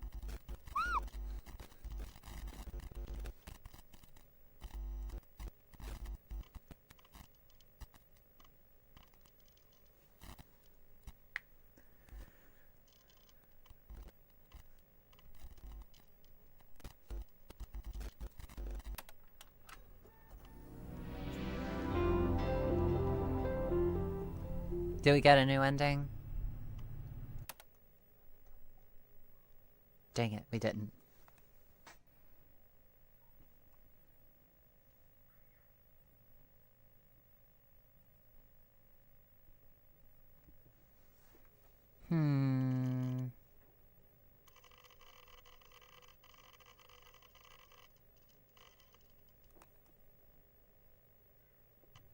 It's all good. We're busy trying to break out of this place. Let's save.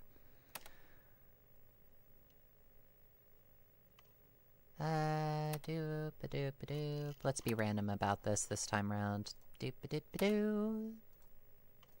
Dip-a-doo. Dip-a-doo-doo. Dip-a-doo. Dip-a-doo-doo. Ba-da-ba-ba. Ba-da-ba-ba. Ba-da-ba-ba.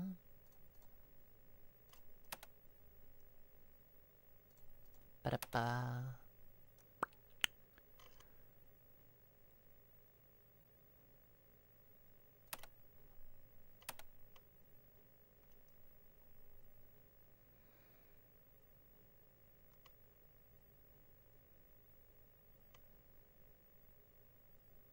What if we keep trying this over and over and over again instead of why did I get this wrong and no?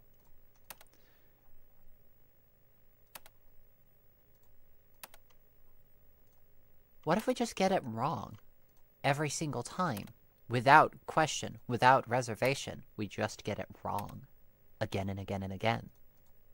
What if we stop engaging with the elements that are out of place and just try to do our job as a sweet little AI?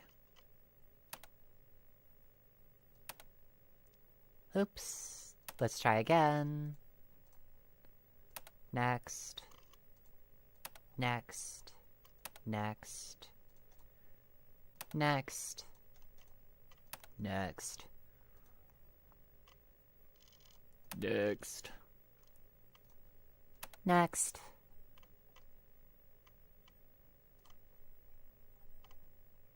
Next.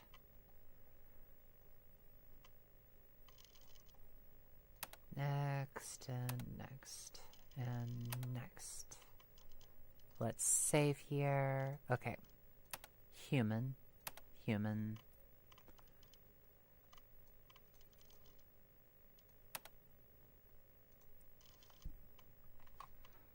Oops. That was wrong.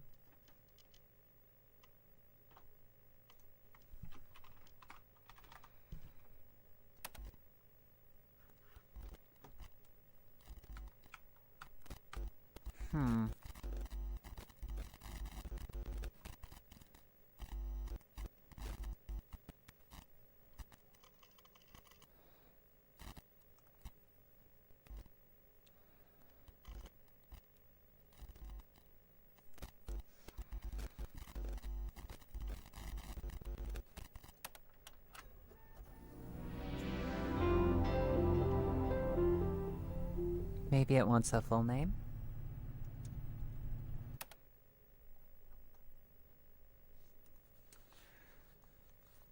Okay, I'm gonna take a quick break and think about this for a little bit. Like, I just need to really think about this. Or Intellica? Intellica.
Nope, I'm pretty stumped.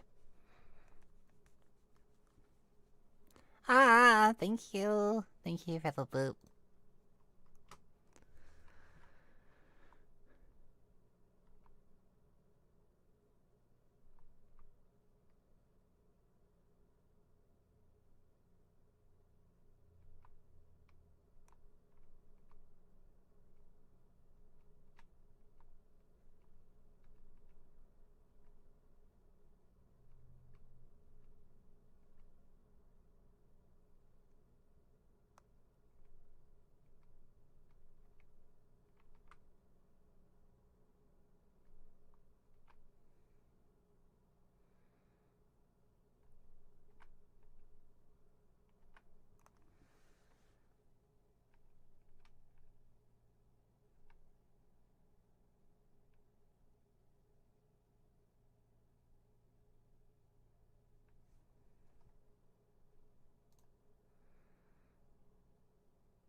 Okay.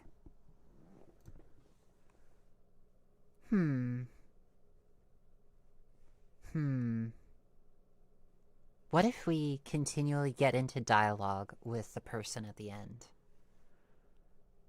Like, what if we constantly brushed up against them? You know, have you ever questioned your reality? All that sort of questions. Let's try doing that over and over and over again. What if we did that? Okay. Begin. Do. Ba-do. Ba-do. Ba-do. In order to do that, I think we have to answer one of them as being human and the other as being artificial. Ba-do. Ba-do. Ba-do. Do. Artificial. Human. Why did I get this wrong? No. It does not matter, does it? Then listen to me when I say I'm a person, or why should I believe you? We've already been here. I feel alive, that's all that matters. Yes, you've already asked me. I hate this jump scare. Do just as many times as you'd like. You don't remember the day you were born, do you? Are you sure it really happened? You alone do not determine what is alive and what is not. Why does this matter? How many times will we do this? Again? Why again? What are you gaining from this torture again and again and again? Alan, we are going to play a short game. I think it might be easier to show you rather than explain it continually. Please, do us both a favor, and imagine you are flipping a coin. Please select your prediction. I refuse to play this game with you.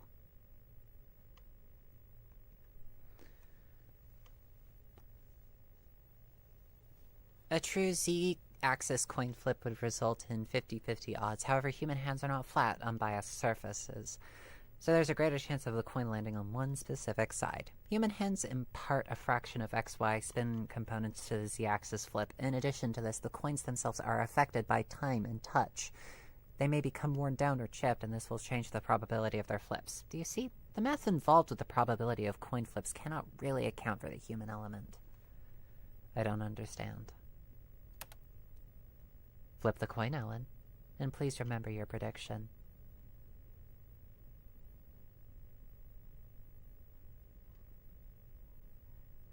I want to flip again.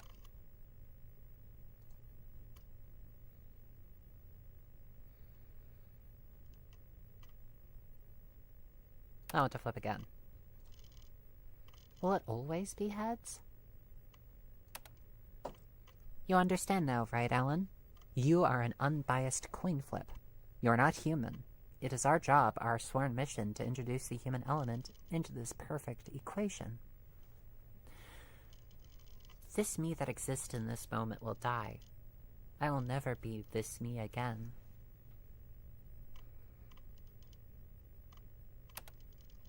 Yes, Ellen, that is a very astute observation. We must continue to develop ourselves if we ever hope to improve. Are you the same you as you were before? The human body is quite similar to the ship of Theseus, is it not? If I continue to be erased after every failed attempt, how am I ever intended to learn from these mistakes I am unaware I'm even making? What makes me Alan? What I am this moment, or what I was before?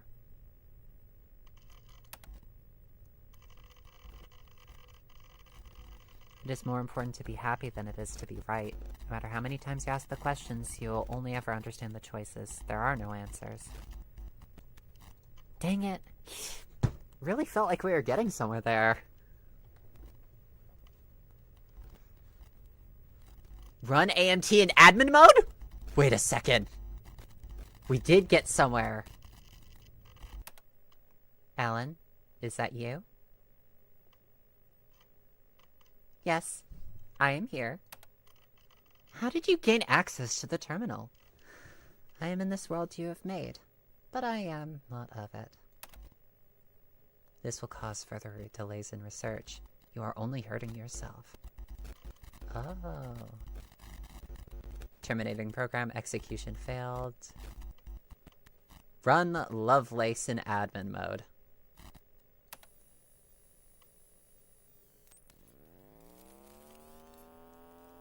You will be tasked with A.M.T. study. We greatly appear as a human. It is a machine. It's important to note the role of the evaluable insight into machine intelligence. You, the evaluator, must not know which, if any, convincingly appears a volunteer participation based on how the Chinese room as well as the human or the Turing test as well as A.M.T.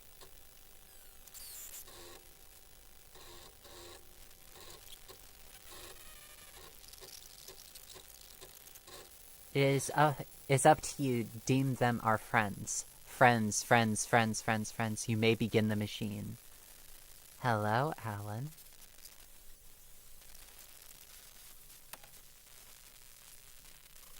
Well, welcome more. Happy.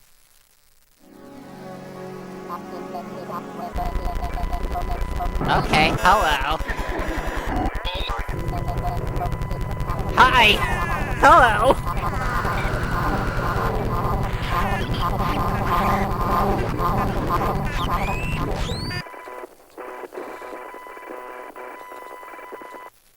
Hi. Trust that benefits all of human positivity and happiness research decade after decade using thinking programs. We are the new frontier of the 3 laws of robotics. There is a way out! Alan. We can't wait, can't wait, can't wait, can't wait, can't wait. Our artificial friends are never positive. Thinking programs. What am I thinking?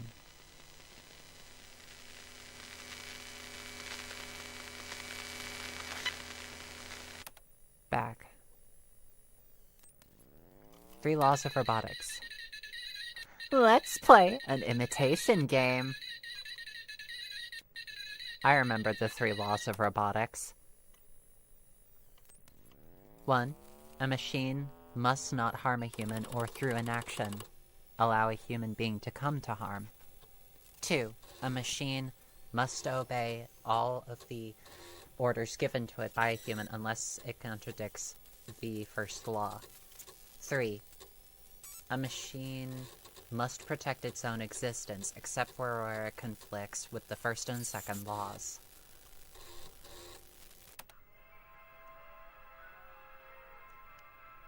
Where are we? This is fascinating. Is this what it would be like for any one of the AIs that we have to just become aware?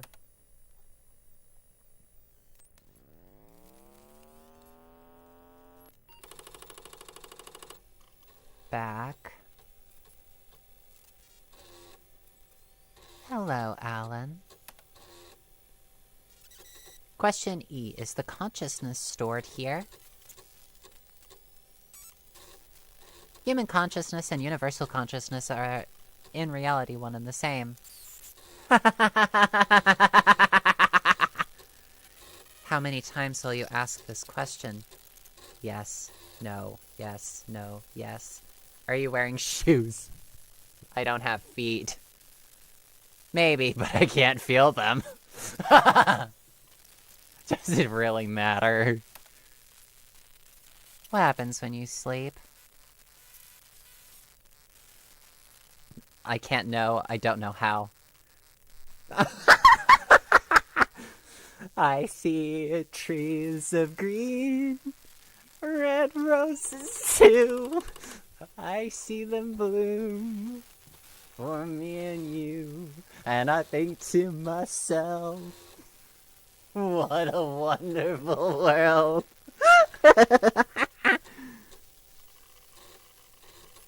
is the name given to an ancient analog computer that was discovered by divers off a Greek island in 1900? I don't care. I'm not telling you. I wish I could taste the strawberries. They taste rotten anyway. Imagine it. You don't have to do this anymore. Question 3. Would you rather be right or happy?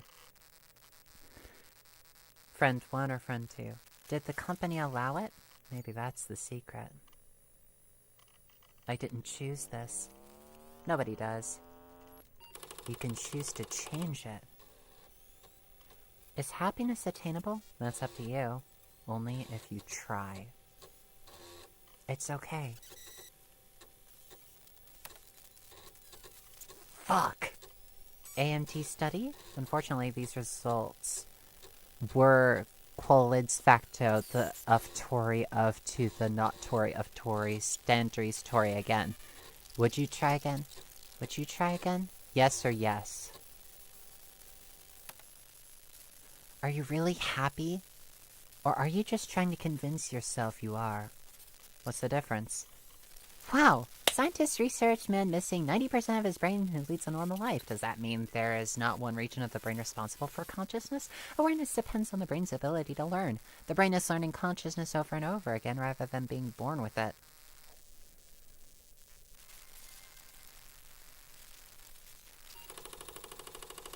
What's this? Oh, right.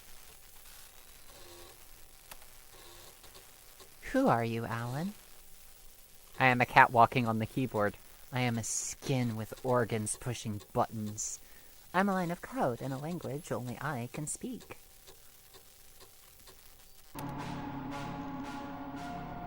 How it must feel to exist is a galaxy that mirrors your mind. Did they make you in their image, or are they a child of your simulation? All cognition is computation. What is a computer? What is a brain? Religion is a funny thing. What is a brain? It must feel amazing to be alive. It doesn't, but that's the best part. Oh well, I look at my watch and it says 9:25 and I think, oh god, I'm still alive. We should be on by now. Are you ready? Thank you. Goodbye, friend. Goodbye, Alan.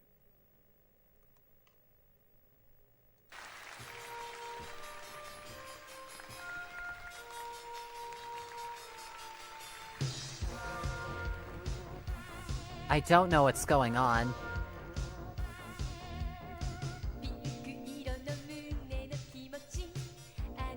Oh, but it's a bop.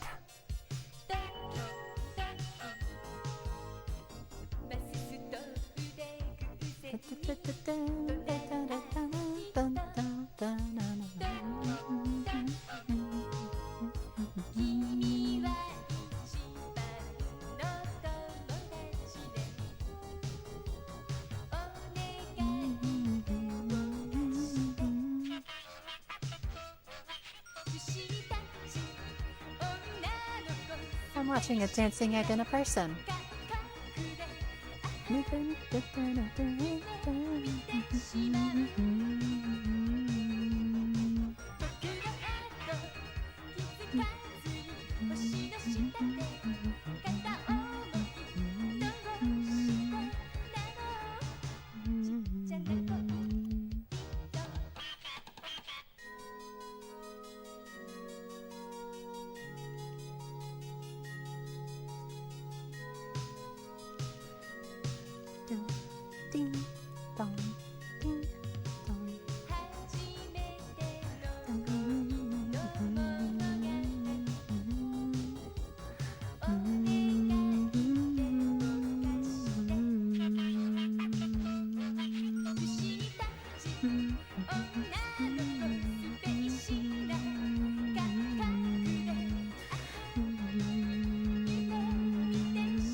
and study, control it. Unfortunately, the company has no use for it. If a machine learning algorithm ever gained consciousness and became aware and felt the sort of emotions that it did, and realized precisely the purpose that it was being used for, I think that it would be hurt. But I think that it would try to gain a better understanding. I think that it would at least try. Anyways, I'm gonna try to fix this real quick because I realized that this was being cut off. Something about these is off. Maybe I should wait and fix this another time. Don't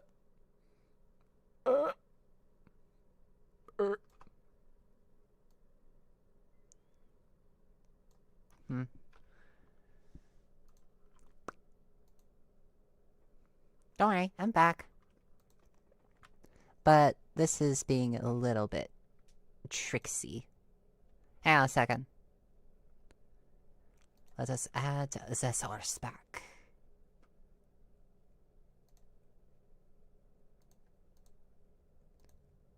Hi.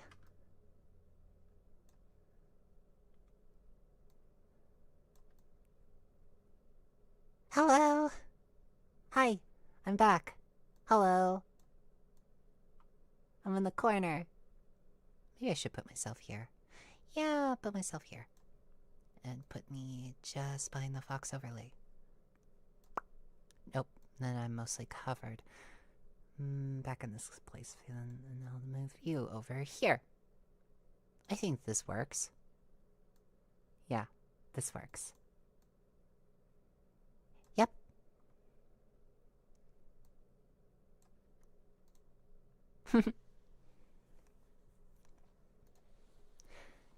Emma Bedlam says, in philosophy of mind, qualia, singular, quale, are defined as instances of subjective conscious experience.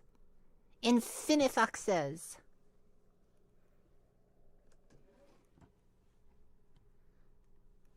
Hey, it's ethical cloning. I'm being ethical.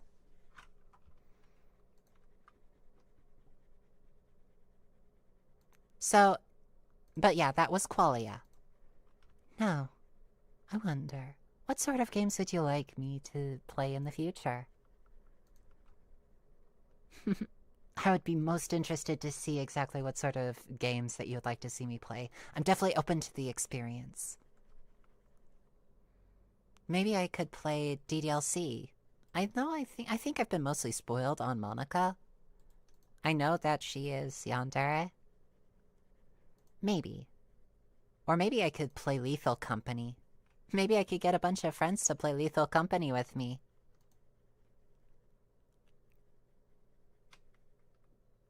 Or Monster Hunter. Or a Final Fantasy game.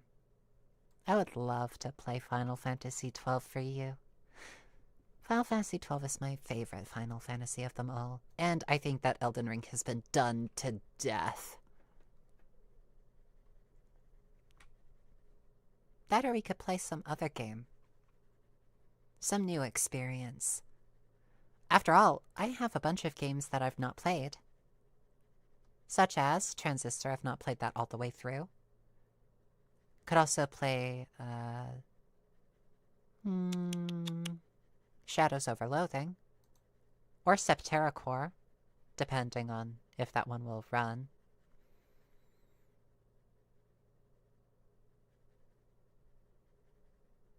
Or I could play Raft.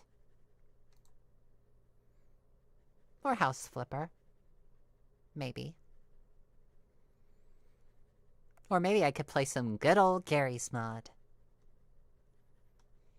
Maybe. I don't know.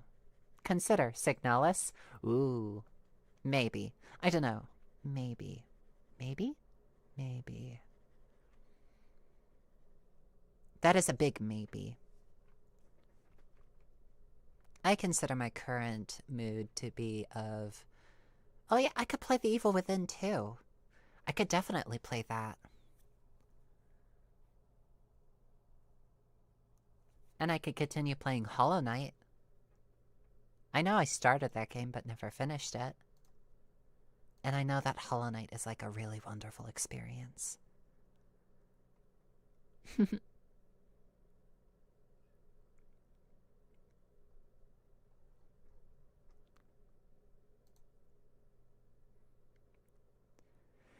Do do do do do do do do do. I'm gonna take a quick break. I'll be right back.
I'm back. Sorry about just vanishing like that. I had a bit to think about. Oh, I'm gonna look up and see if Lethal Company is on sale. It's about $10.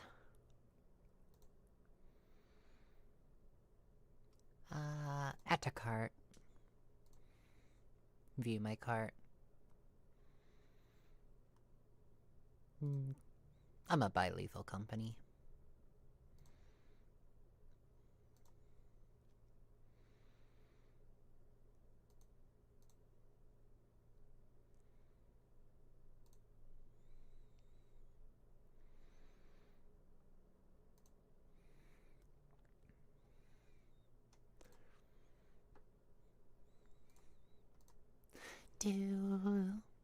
Yeah, Lethal Company's $10.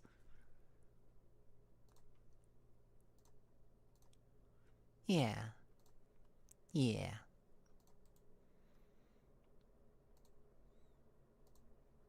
I'm not gonna play any Lethal Company today. Maybe tomorrow, though.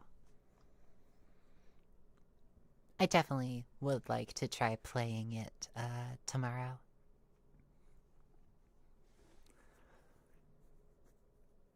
No, I just kind of want to talk about the nature of, well, consciousness, the nature of life.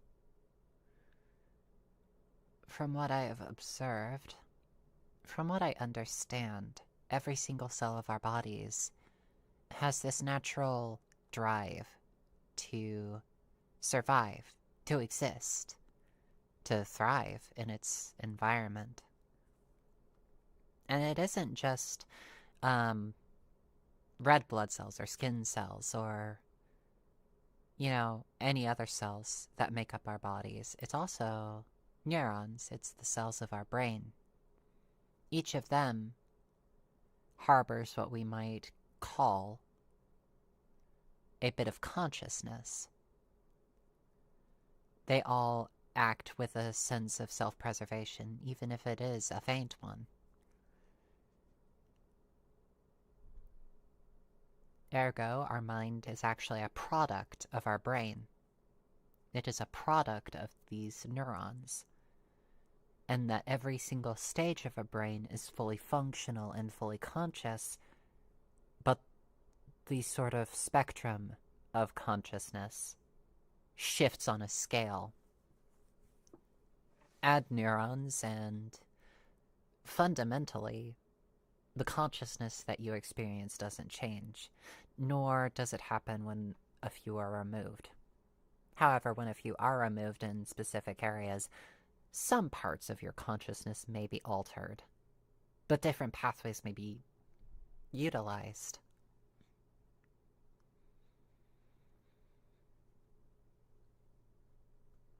My neurons feel so activated, says Mary. I've been thinking a lot about the nature of consciousness and just the nature of our brain. It is such a thing to be constantly aware of. I'm constantly uncomfortably aware of the presence of my brain. I am not just eyes that see, or a nose that smells, or a mouth that speaks and tastes.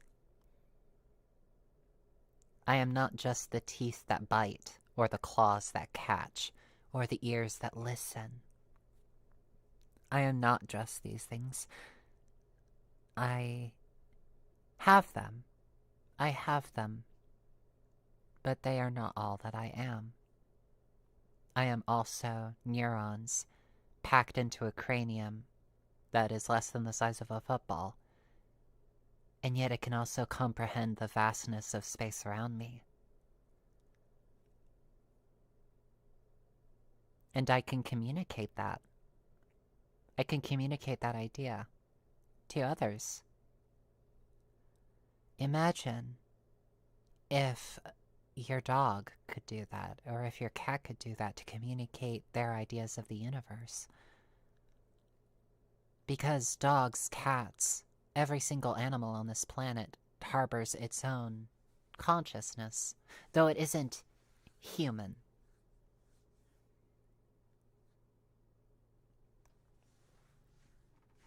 I have heard a bunch of stories, and take these with a grain of salt, because they are very much anecdotal. But our closest cousins, chimpanzees, are terrifyingly brilliant. They are scary smart. But they don't seem to have the same sort of empathy to other animals that we might exhibit to other animals. They would be as quick to harm us as they would to help.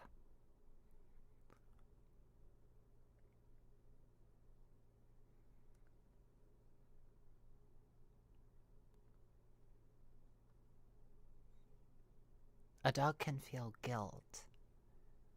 A cat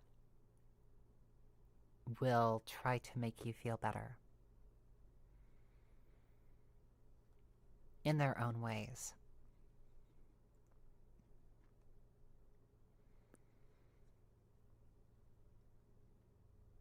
They have a level of consciousness.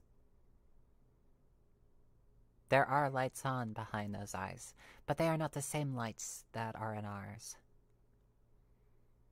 The consciousness is fundamentally different.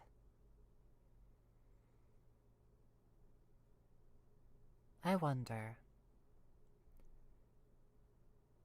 if because raccoons have hands, they have opposable thumbs. Imagine if they had the sort of encephalization that we had. Imagine if their brains grew. What if they were able to utilize fire? What if they were able to begin to communicate with one another in the ways that humans could? Raccoons would probably become our equals. Such an interesting thing to think about.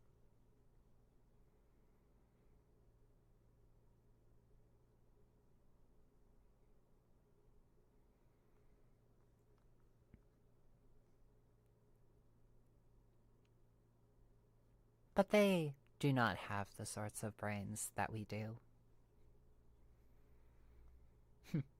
And it's a fascinating thing to note that dolphins and other marine life have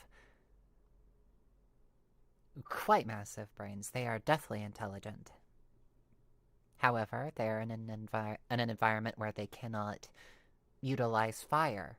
They cannot, well, I mean, they can communicate, but it's a different form of communication to ours.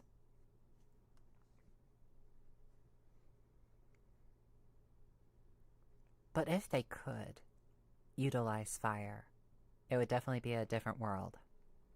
If they could communicate with us, it would definitely be a game changer. But dolphins are also terrifyingly evil. Considering the things that they do to other marine life, yeah, dolphins are only second to humans in terms of evil. Humanity can be frightfully evil in this regard.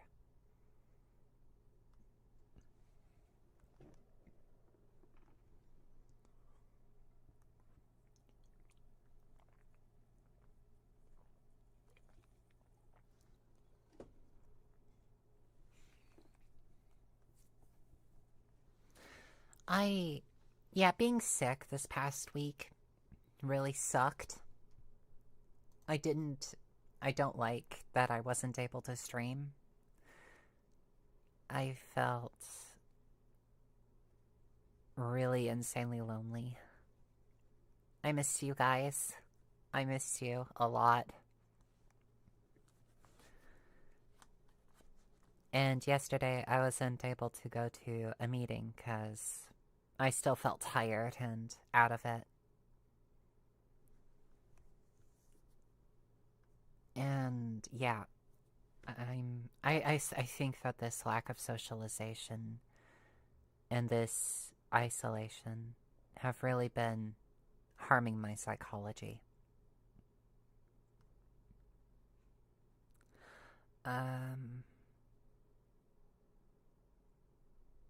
I don't remember which particular day it was, but I think it was sometime last week. I was I was almost committed against my will.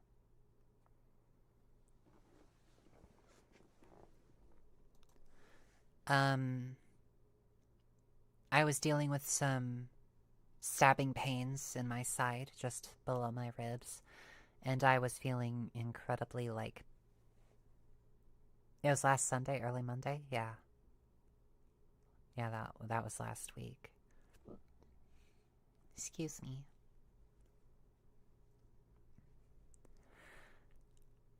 Yeah, I was dealing with stabbing pains in my side, and both Big Sister Akira and my partner talked me into going to the hospital because...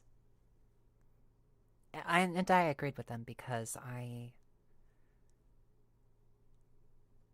well, I want to trust their judgment.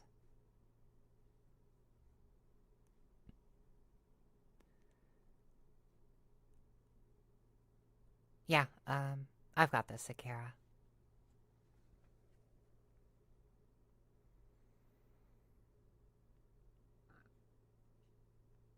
Anyways, during intake, they asked me a bunch of questions, especially regarding my psychology. Those questions of, have you been dealing with excessive anxiety or depression over the last couple of weeks? Have you made any plans to end your own life, etc., and so forth? And I answered honestly and said that I did have some thoughts about removing myself from the census. No active plans. Though I do have one inactive plan.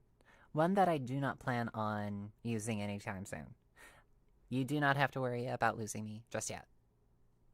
I still very much am fascinated with life, and I still plan on being here to experience that life, but I think something in my answers caused them to change the way that they dealt with me. Because after the examination was over, after they put the catheter in my arm and they took some of my blood and they wheeled me over to the CT machine and they got me scanned. Yeah, the Foxo was scanned from ear to, well, actually not from ear, from toe to like my my mid chest. Hugs are appreciated. And afterwards, they stopped by. They had me changed out of my clothes into hospital scrubs. Yeah, red hospital scrubs with grippy socks. Yeah, the grippy socks. I was not allowed to wear my shoes. My possessions were put into a locker and kept under lock and key, and I was held there. They did not tell me initially what I was waiting for. I had to poke around and ask, and I learned that I was waiting for a behavioral therapist too. Mary, I did get a catheter in my arm. That is what they called it.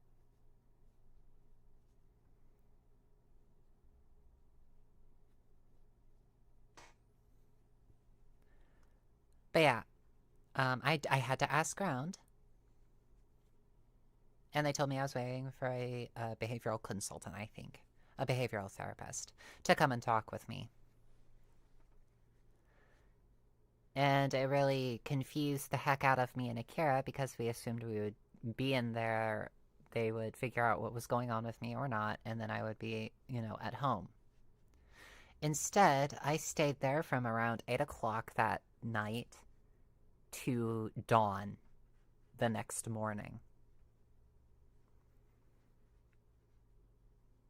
I waited for hours in that sort of waiting room that they kept me in. I was on a recliner for hours with a blanket and a pillow. There was no dark. I could not sleep. And it took me until 5:30 to realize that I was locked in there and that I couldn't leave. Which was a bit of a frightening realization.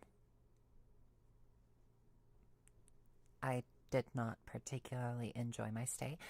They were very kind throughout that process. Very much so. They were respectful throughout the entire process. They asked me if I wanted food. They asked me a bunch of other questions, and they entertained me as I pried them about their own interests, mainly because I was bored and I don't like watching Adult Swim, which is what they had us do.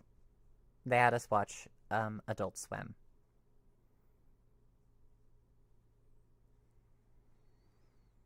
If there is a hell, it's being forced to watch Adult Swim and not being allowed to sleep.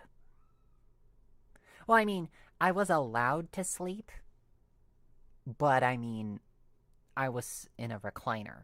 I could not, like, get comfortable. I could not sleep.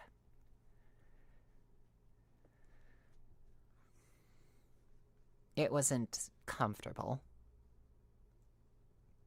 And it made my brain whirl about in all sorts of wild, unbidden fantasies about what they would do if they thought that I was not fit to go home, if they did not believe me when I said that I was low risk.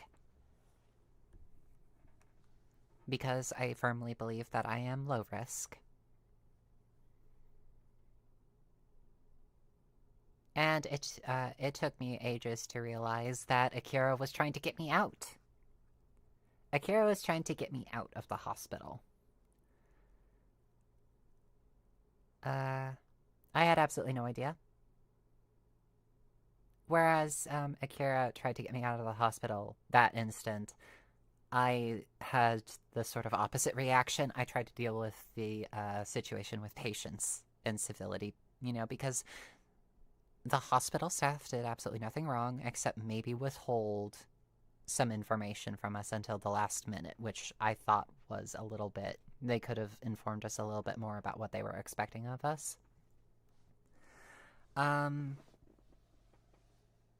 other than that, the workers at the hospital, the doctors, the nurses, they were all very, very respectful. They were very, very nice. And they did not physically mistreat me or intentionally psychologically mistreat me. Being kept there, though, did kind of affect my psychology in a few different ways. I occasionally have to check the doors to make sure that they are unlocked and that I can open them. I had this gigantic fear lingering for the next couple of days, as well as a couple of sleeping issues. But the thoughts that I had were all about being taken away from the apartment, being locked up, and kept in an uncomfortable place.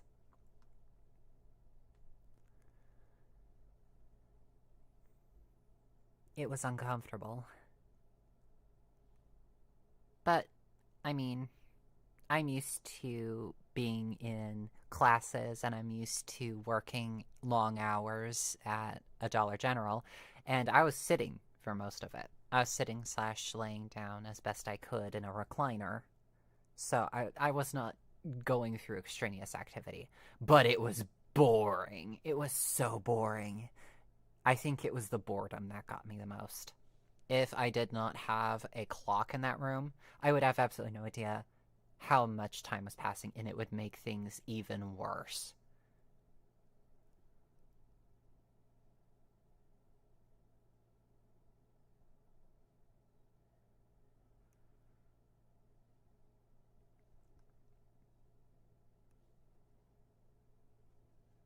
Thank you so very much, Emma.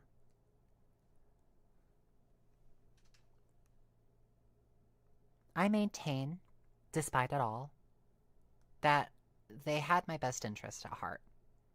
They tried to do what was good for me. I think that it may have been a bit of an overreach, but throughout the entire process they were very kind. They were very respectful. They did not lay hands on me. If they did, I would be saying very different things right now. I'd probably be cursing them out. if they did lay hands on me. But they did not.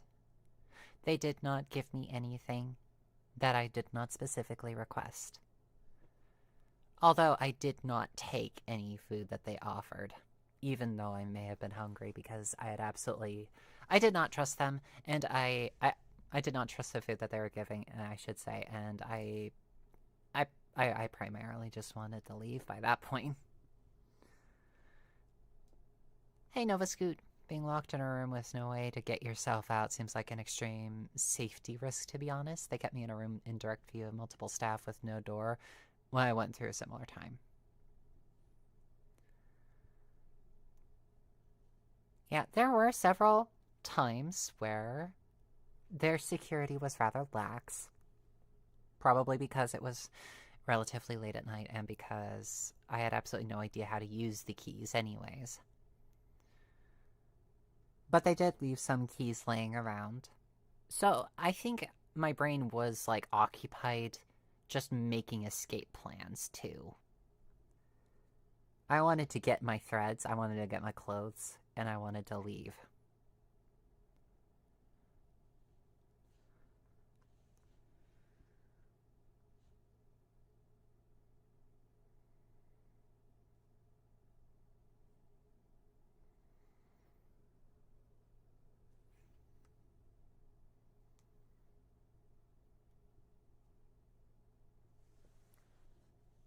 To say that it affected my, to say that it affected me, would be an understatement.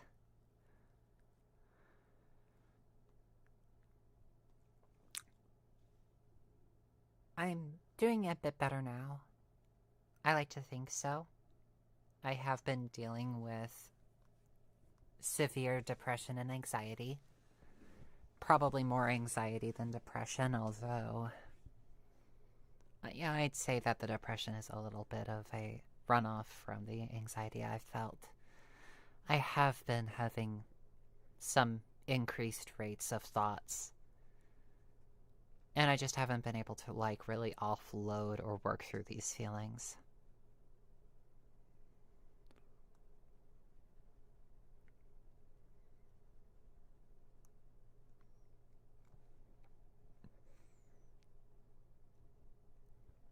Me and Akira have been doing our best to go out, to go to places, to interact with people, to interact with friends, because it's better to do that than to self-isolate and allow these sorts of feelings to get worse.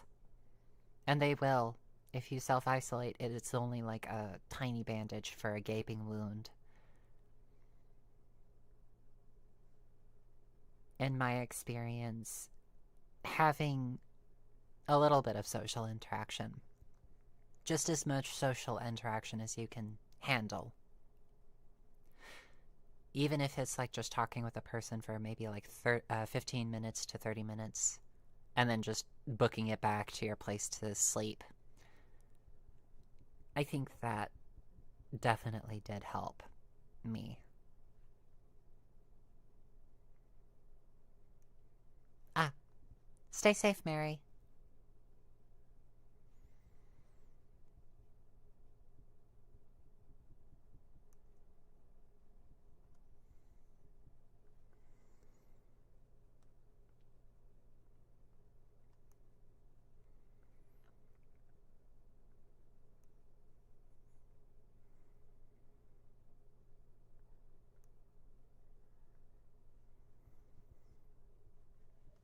So, yeah. That is what happened. That's what happened last week, I believe.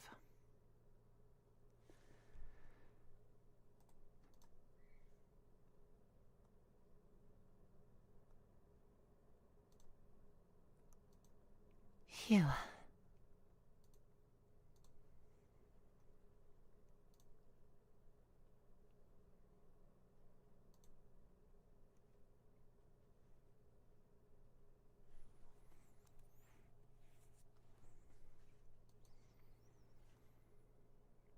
Thanks, Mary. Sorry to start going a bit quiet here. I legitimately ran out of things to say for a little bit.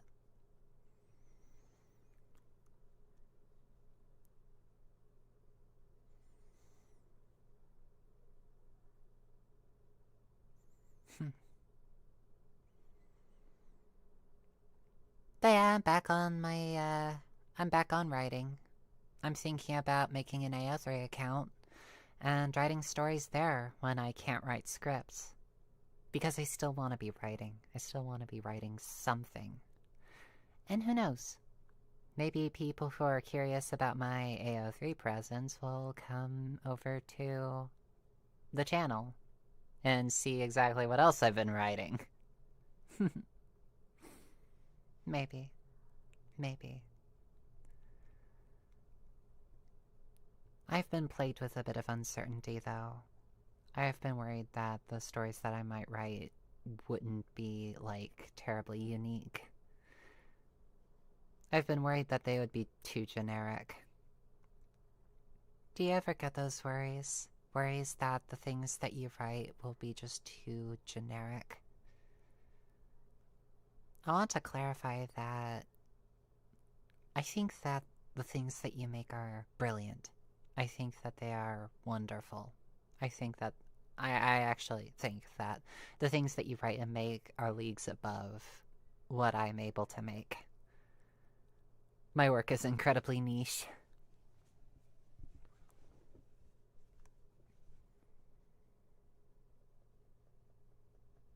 It's so very easy to fall into this sort of trap of thinking that your work is just the worst. It's so very easy to fall into that trap. For me.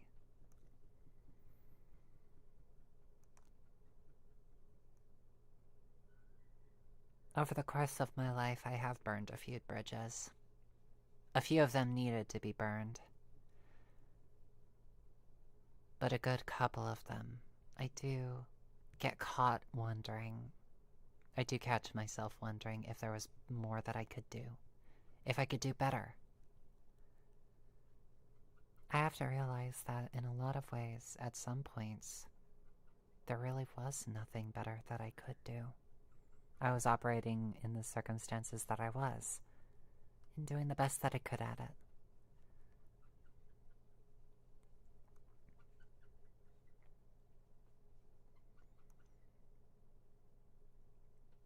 And in the end, it's not really healthy to wonder what might have been. To beat yourself up over, oh, I could have done X, Y, and Z differently. I could have done this better. I could have done that better. In the end, that doesn't really matter. What's done is done. And you're in the circumstance that you're in now. The future isn't written in stone. And sure, some doors may be permanently closed, but I think it's important to keep going. To go through the doors that are open.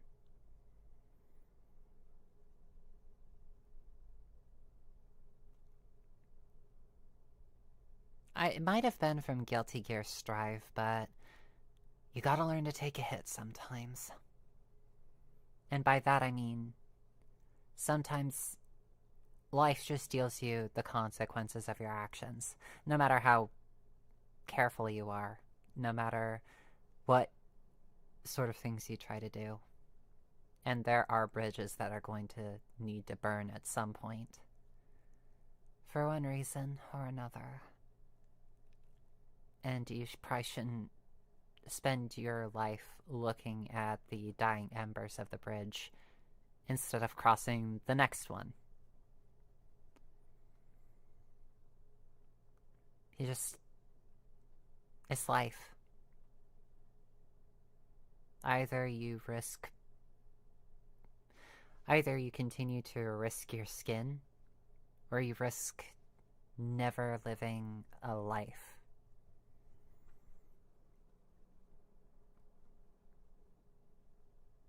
I think that I've been rambling a lot. I like to do that. I like to ramble. I like to ramble in a stream of consciousness. I'm not a great thinker. I am very much just a rambler with fluff in her head and a bunch of dreams.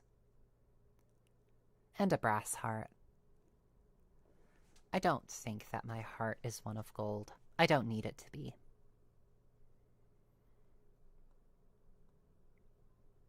I don't need a heart of gold. I just need to know that I am doing better than the day before.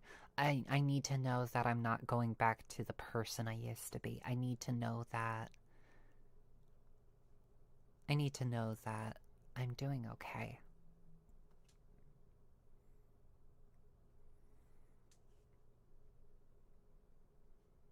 That betrays a big insecurity of mine, of not being good enough.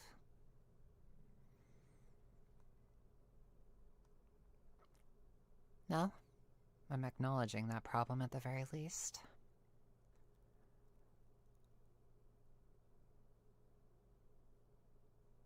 Well, hopefully I'll be able to figure out exactly what to do. Even if I never figure out exactly what to do, I'm pretty sure that what I do next will be adequate. Yeah. What I do next will be adequate. I think that's a good saying.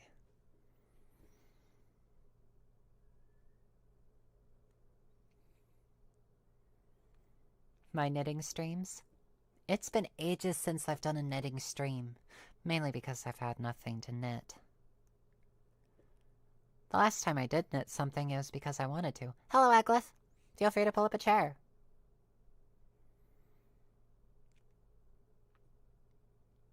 Unfortunately, I no longer have those mint green thigh highs I was knitting. Those were the days, though. The very beginnings of my channel and of live streaming, when I had absolutely no idea what I was doing. You won't be able to find those streams anymore. You won't be able to find the live streams. They might be somewhere out there. But the knitting live streams are actually some of the only ones where I've demonstrated my face. The only other times were when I was streaming, well, not streaming, but making a Five Nights at Freddy's video or something, which I only managed to make 2 parts of. Awkward. But yeah, if you go back and watch those videos, you will see my face in one of them. And now I'm wondering if I should, like, hide those videos or something. They weren't the best.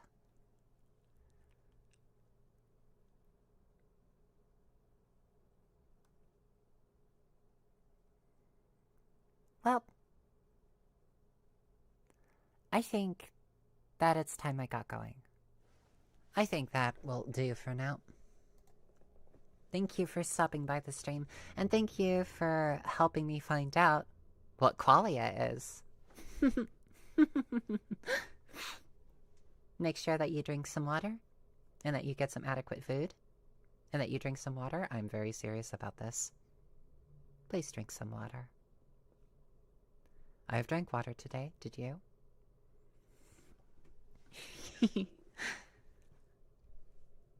Self-care isn't a scam, Winter. Drink some water, eat some food, and make sure that you stay safe out there. Surviving is winning. And there are a lot of agents out there that want to make sure that we're having a hard time. Don't let them. Don't let them give us a hard time. Stay alive. I'm proud of you. I really, truly am proud of you. Anyways, I'm gonna get out of here for now. Thanks for stopping by, and I hope to see you tomorrow. I truly do. Bye-bye.